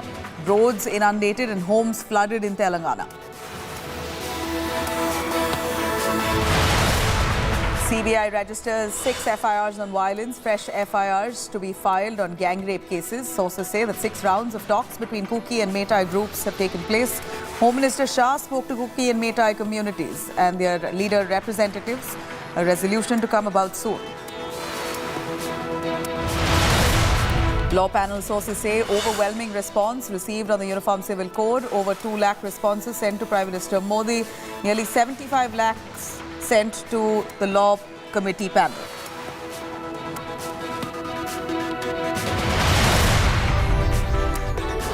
Amid talks of discord within Karnataka Congress camp, Chief Minister Siddaramaiah holds a CLP meeting. MLAs seek release of funds. BJP protests over Udupi College row. BJP Padayatra demanding justice. Cops deny any communal angle on this.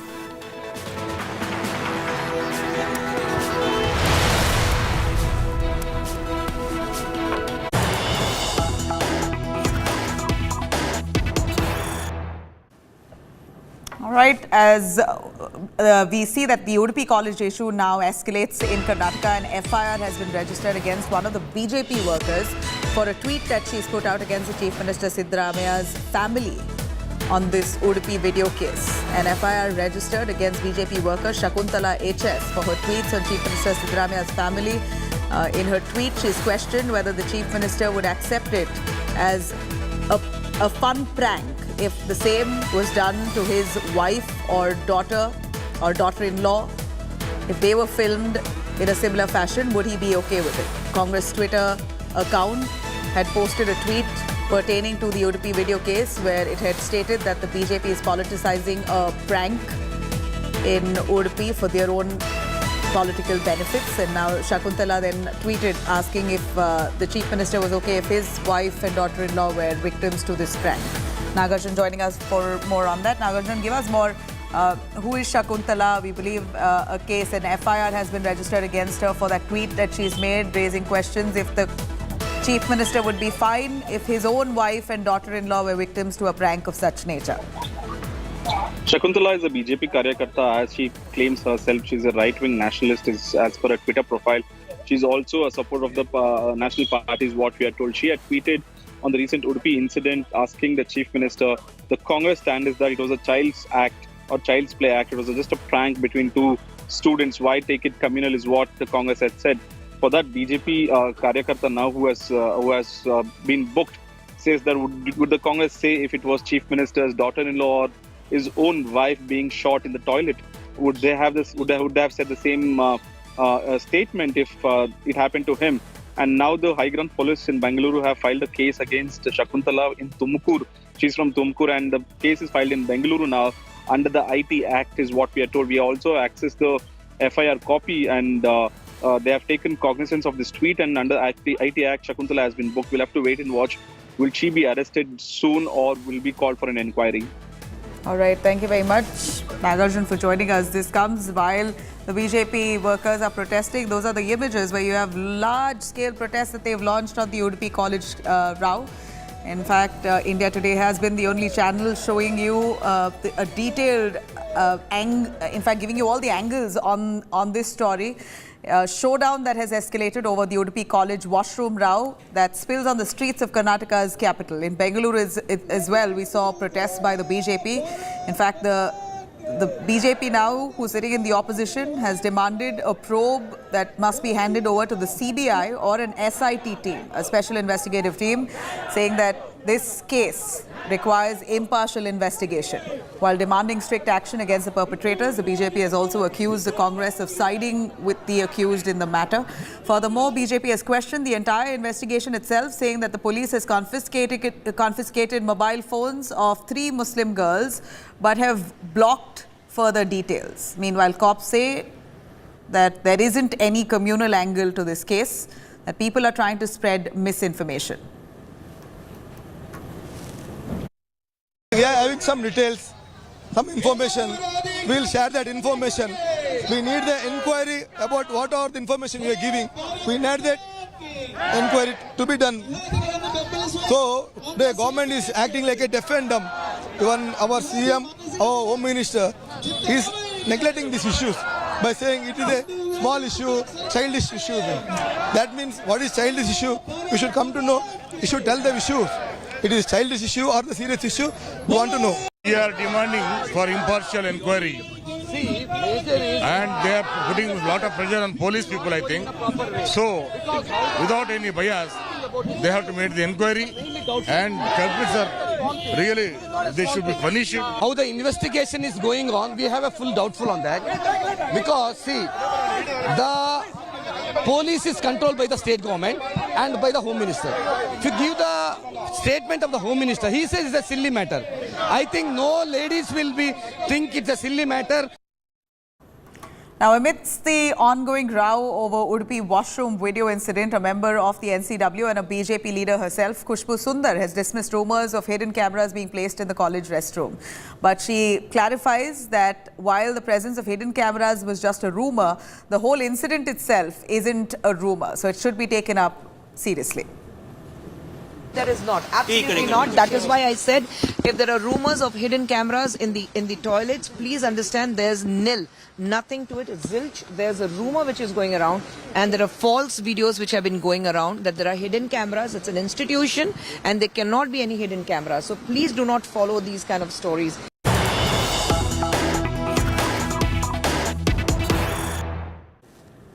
All right, meanwhile, anticipatory bail has been granted to the three girls Muslim girls in the Udupi college who are accused of placing cameras in the bathroom.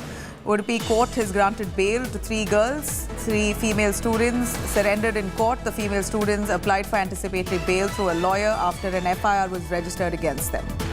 The bail has been granted. Nagarjun joining us for more on that. Nagarjun, those three Muslim girls who had a FIR that was registered against them, they have sought bail from the court. Court has granted them bail, but still very sketchy details on what exactly happened. Nagarjun, if you could break it down for us exactly. Have the girls placed cameras inside the bathroom? Were there videos that were shot indeed? These are the terms of the investigation as well. Was there a hidden camera put for at least few days, or was it just one of an isolated incident where a phone was placed, or were the students themselves shooting it live? That's the investigation details, but the information are still trickling down. But the big breaking news is that Udupi Session Court has granted bail, anticipatory bail for all the three accused in this Shahabanaz, Alia and Alifa, three Muslim students who had approached the Sessions Court in Udupi for anticipatory bail have got anticipatory bail right now. So they have some legal protection in terms of the arrest as well. BJP kept accusing the district police, saying they're going slow on the case so that students can approach the court and get some relief.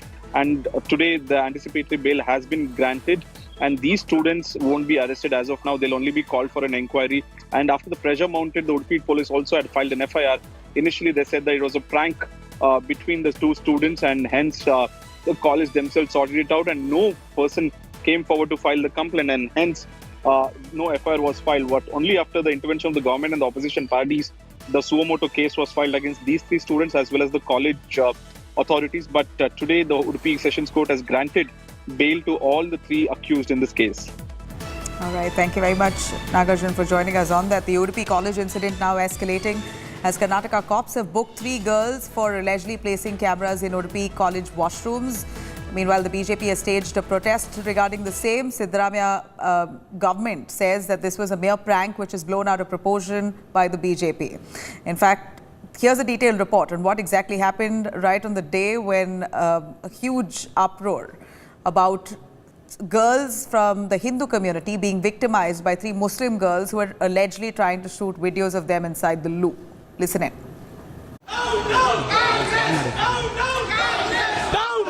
Showdown over Udupi College washroom controversy spilling onto the streets of Karnataka's capital, Bengaluru. The state BJP staged a massive protest against Karnataka Home Minister. The BJP's student and women wing joined the agitation against the Siddaramaiah government, accusing it of appeasement.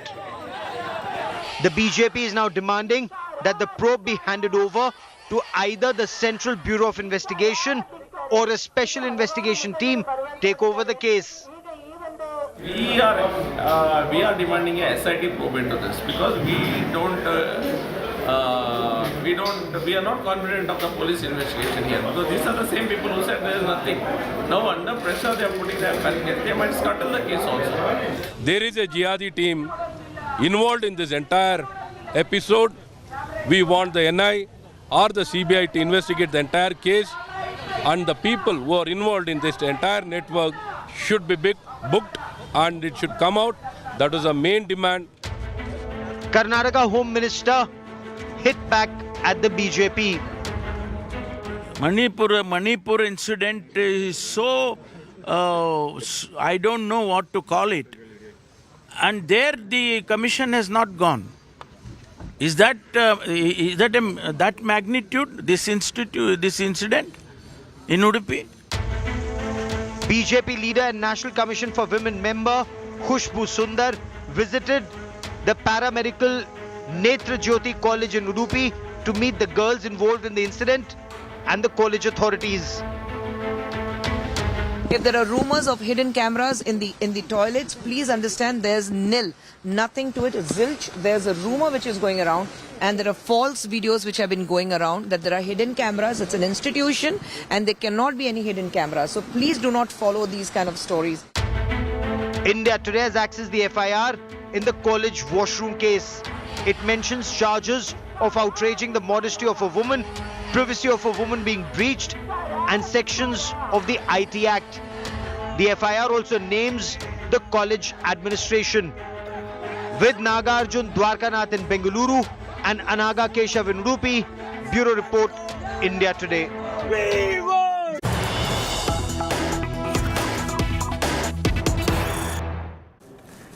All right, big news coming in on the attack on a Delhi girl right in Malviya Nagar. One accused has been detained in the case.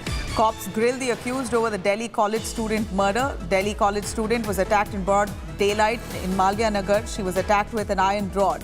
A man attacks the girl right in front of the college premises. College student dies on the spot post the attack. The accused boy attacked that girl with a rod near Delhi's Aurobindo College. The accused has absconded from the spot and now the police have detained one man in suspicion. They're interrogating him. He's about roughly 25 years old. Unfortunately, the girl's body, completely injured body, has been found right on the spot outside Aurobindo College in Delhi's posh Malviya Nagar. DCP of South Delhi has spoken on the same. Listen in. Incident park में हुआ है। इसमें एक लड़की है, करीब 22-23 साल की उम्र है, इसकी कॉलेज स्टूडेंट है और ये अपने किसी फ्रेंड के साथ यहाँ पे आई हुई थी। यहाँ पे लगभग यंग लड़के लड़कियाँ यहाँ घूमते हैं, बगल में औरबिंदो कॉलेज भी है और उसके सर पे इंजरी है, लोहे के रॉड से मारा हुआ है और फर्दर इन्वेस्टिगेशन हम कर रहे हैं, लीगल एक्शन ले रहे हैं। छात्रा कौन से कॉलेज की है मैम? छात्रा कमला नेहरू कॉलेज की। Very shocking case that came to light where a young girl right outside Aurobindo College was attacked by a boy. Now, not too sure of the motive. That's yet to be established. Was this a case of a love story? Was this just revenge? What was the issue? The cops are trying to find the motive behind it, but more importantly, who is the perpetrator? The man who's attacked the girl and fled is he's right now, we're not too sure. The man who they've arrested is the accused indeed, but at the moment what we know that they've found a boy, they've detained him and they're questioning him. He's roughly about 25 years. I'm cutting across to Rahul Gautam, bringing us details on this. Rahul, tell us, Malviya Nagar, such a posh locality of South Delhi, and in the national capital, when you assume that there is enough security and safety for women, is something that we often debate, but even as the police up security in areas, especially like this, we see an attack as brutal. The girl is dead. Absolutely, Nabila. This shocking incident has sent waves across the national capital, and right now I'm standing inside Vijay Mandal Park of Malviya Nagar, and this is the same bench where this 23-year-old college-going girl was found lying in a pool of blood around 12 p.m. A call was made by some of the locals here, a PCR call informing that a girl was lying here in a pool of blood. Later on, police officials reached here. The girl has been identified as a student of Kamala Nehru College, and in fact, it barely 50-60 meters away from here is the another college, that is Aurobindo College. So you can expect that the police should have been around, but this clearly shows and raises questions over the law and order situation in the national capital. You can see now the ground has been leveled because of the fact that the blood was lying here. In fact, police officials a short while back had taken away the body from here. In fact, what we're learning from our sources that a manhunt was launched, and in fact, according to some reports, the accused has already been arrested. Clearly, this is raising some serious questions over the law and order situation, and this comes in the backdrop of raging debate over rising crime, against women in the country. So clearly, this incident has sent shockwaves, not just in the national capital, but all across the country. Police is also trying to ascertain the identity of the accused. We are learning from our sources that they've already obtained CCTV footage, from the nearby area, and they're also trying to speak up, with some of the eyewitnesses who could possibly piece up the entire incident. But clearly, it's a ghastly attack, and therefore raises serious questions over the law and order situation in the national capital. All right. Rahul, tell us more about the Aurobindo College. What time did this incident take? Did this happen? Was it before college began? Were there no people around? Was it an isolated area? The college gates right in front, we assume there's even college security present. Well, the nearby college is Aurobindo College, and around 12 p.m. The call was made, PCR call by the locals here, and I'll just show you the vicinity here. This is the Vijay Mandal Park, and in fact, you can see there are a lot of people here, locals here. In fact, some of the college students also do often come here, and in fact, there's always been police presence outside the park. This is what we've been told near the college, but clearly, this morning when this girl came, and police is now trying to establish whether there were one person or there were many. There were some other persons also. Whether they were more than one. Came along with that girl, and in fact, did this gruesome crime. So police is already in possession of these CCTV footages from the nearby shops, and they're trying to ascertain the identity of the accused here. But clearly, I'll just show you again the vicinity. You can see, the mob is now coming in as media is here, and clearly, barely 50-60 meters away, Aurobindo College. This is a very posh locality, and police patrol is quite frequent here. Unlike the other areas of the national capital, but still this happening, in broad daylight in a public space like a park. Clearly, it raises serious questions, and remember, this comes with the backdrop of raging debate. Over the rising crimes against women. We all know that how it has become a big political issue now between BJP and Congress. But still, it seems that women's security is still a distant, dream. And it's a harsh reality that women are being targeted on a daily basis, which clearly show that an unfortunate, sad state of affairs. Right, Rahul, stay with us. We have a lot of reactions as security has been tightened around Aurobindo College. More importantly, investigation is underway with one boy who's been detained, suspected to be the killer, but of course yet to be ascertained, as CCTV cameras are being combed in that locality. Listen in. Delhi देश की राजधानी आज बहुत ही ज़्यादा असुरक्षित हो चुकी है। दिल्ली में आज 2 घटनाएं सामने आई हैं। एक लड़की को डाबरी में गोली से मार दिया गया, और जिस आदमी ने गोली मारी उसने बाद में खुद को भी गोली मार दी। दूसरी घटना औरोबिंदो कॉलेज में हुई है, साउथ दिल्ली में, खुले में हुई है, ब्रॉड डे लाइट में हुई है, जिसमें एक आदमी ने एक लड़की को आयरन रॉड से बेरहमी से पीट कर मार डाला। तो दिल्ली में जो लॉ एंड ऑर्डर सिस्टम है वो पूरी तरीके से चरमरा चुका है। अपराधियों का मनोबल इस कदर बढ़ चुका है कि विजय मंडल पार्क, जहां की हमेशा अगर दिन में सवेरे आ जाएं तो 10-11 बजे तक तो यहाँ भीड़ लगी रहती है, 500-600 लोग लगे रहते हैं यहाँ पे। लेकिन उसके बाद भी यहाँ पे गार्ड्स भी हैं, यहाँ पे 50-60 लोग घूमते रहते हैं। अगर दिन दहाड़े इस प्रकार की घटना घटी है, इससे अंदाजा लगा सकते हैं कि अपराधियों का मनोबल कहां तक बढ़ गया है। Rahul Gautam, for more on that, Rahul, tell us if the police there have found the rod, the iron rod, did that boy or man come planned and prepared to kill that girl? Did it look like a premeditated murder? Well, according to police officials, the girl was hit multiple times by an iron rod, which has already been taken into position by the police officials here. And in fact, now you can see Mr. Somnath Bharati, who's local MLA here, is also on the spot. In fact, he's raising questions over law and order, saying that why police presence was not there. In fact, it's clearly, also taking a political turn. But clearly, as far as this incident is concerned, Mr. Bharti, this incident comes in the backdrop of rising, crimes against women across the country. And this has sent, shockwaves across the national capital. How do you see this? I see that in the era of BJP, criminals seem emboldened to an extreme level.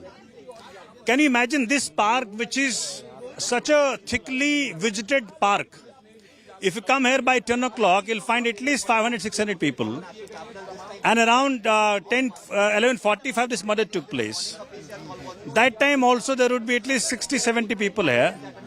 But she was murdered in broad daylight in such a public space. It means criminals are emboldened in the era of BJP. Prime Minister and Home Minister have to be held liable for this. So clearly, it's also taking political turn. I'll just show you some more visuals here. You can see this is the bench. We've been informed that, the rod that was used to commit this crime has already been taken into position by police officials. And obviously, a forensic test are now being carried out on that particular rod. And you can also see that the ground has already been leveled by police officials here because of the fact that it is the same spot where a woman's body was found by police officials.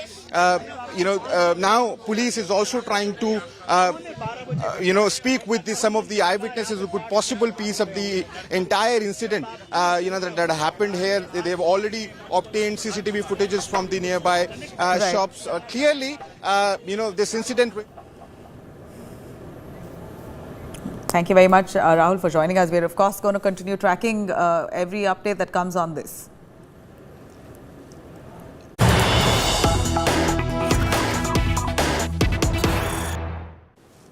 Cutting to Telangana floods as Telangana battles record rains this year. Missing posters of Malkajgiri MP and Telangana Congress chief Revanth Reddy have been displayed to try and target and condemn him for not being attentive to his constituency during the flood situation in 2020 and even now. This is precisely what the posters say, that Revanth Reddy has gone missing. He was missing during 2020 floods and missing now as well. Mocking the Congress MP of not attending to his constituents.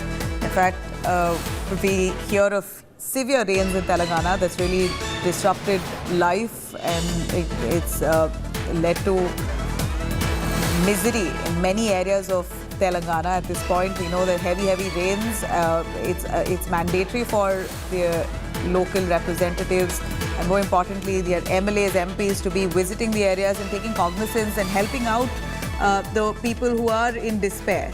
But unfortunately, the Congress MP Revanth Reddy hasn't attended to his constituents in 2020 nor now. Abdul Bashir, our correspondent, joins us more. Abdul, tell us more on those posters that's now cropped up in different parts of Telangana's constituency, accusing Revanth Reddy of, in fact, it's mocking him, saying that he's missing in 2020 and now he's gone missing. The posters of Malkajgiri constituency MP Revanth Reddy and the Telangana Pradesh Congress Committee Chief is stating that he's missing during 2020 floods and also in the 2023 floods has been posted by unknown persons in his constituency itself. This comes after 5 days of incessant rain that have lashed Hyderabad city till yesterday, and several areas had received the flash floods. So after this, several districts of Telangana are also facing floods as of now, and the Telangana Pradesh Congress Committee chief is not present here. As per the party sources, he's right now in Delhi to attend the parliament session. But yes, in his constituency, people await his visit and inspection in the area, signing a relief for the flood-affected victims. So these posters in this context have been pasted at several streets in Malkajgiri constituency, which stated that he's missing in the 2020 floods as well, and now in the 2023 heavy rain monsoon floods as well. So this is right now the situation in Malkajgiri constituency of Telangana. Yeah. Thank you very much, Abdul Bashir. We're really hoping that the people of Telangana now are coping with the incessant rains that slash the state. Cutting to a blue whale that was washed ashore at a beach in Andhra Pradesh's Srikakulam. 25 feet long, the blue whale that weighs nearly about 5 tons. Washed up on the beach, attracting hordes of visitors there. In fact, there are people who came to the beach were shocked to see this blue whale washed up on the shore. And this image now has gone viral.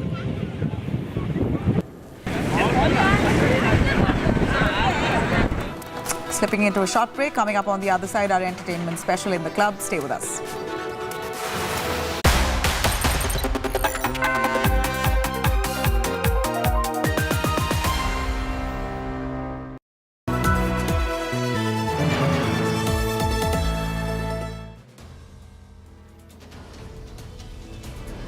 In politics, everyone has an opinion, but I have the data. Whose stock is rising?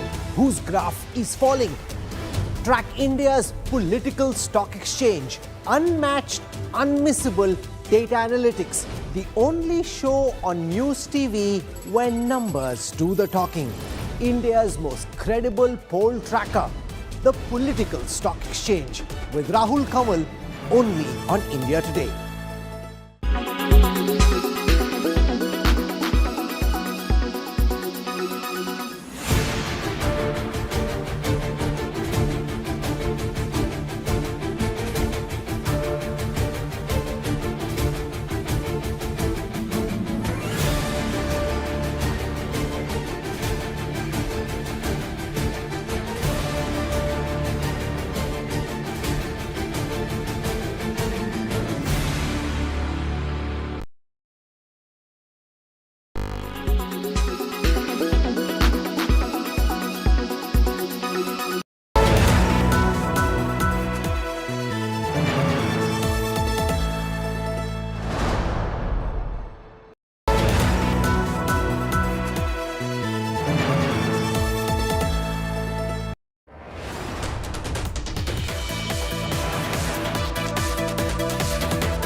What's life without one's passion for its craft is exactly what Karan Johar proves time and again with his cinema. And now that he's returned to direction after a gap of 7 years, we on India Today will bring you the magic that he wants us all to relive. Hello and welcome. You're watching In the Club. I'm Dipali Patel, and like I said, in the next 30 minutes, I'm going to talk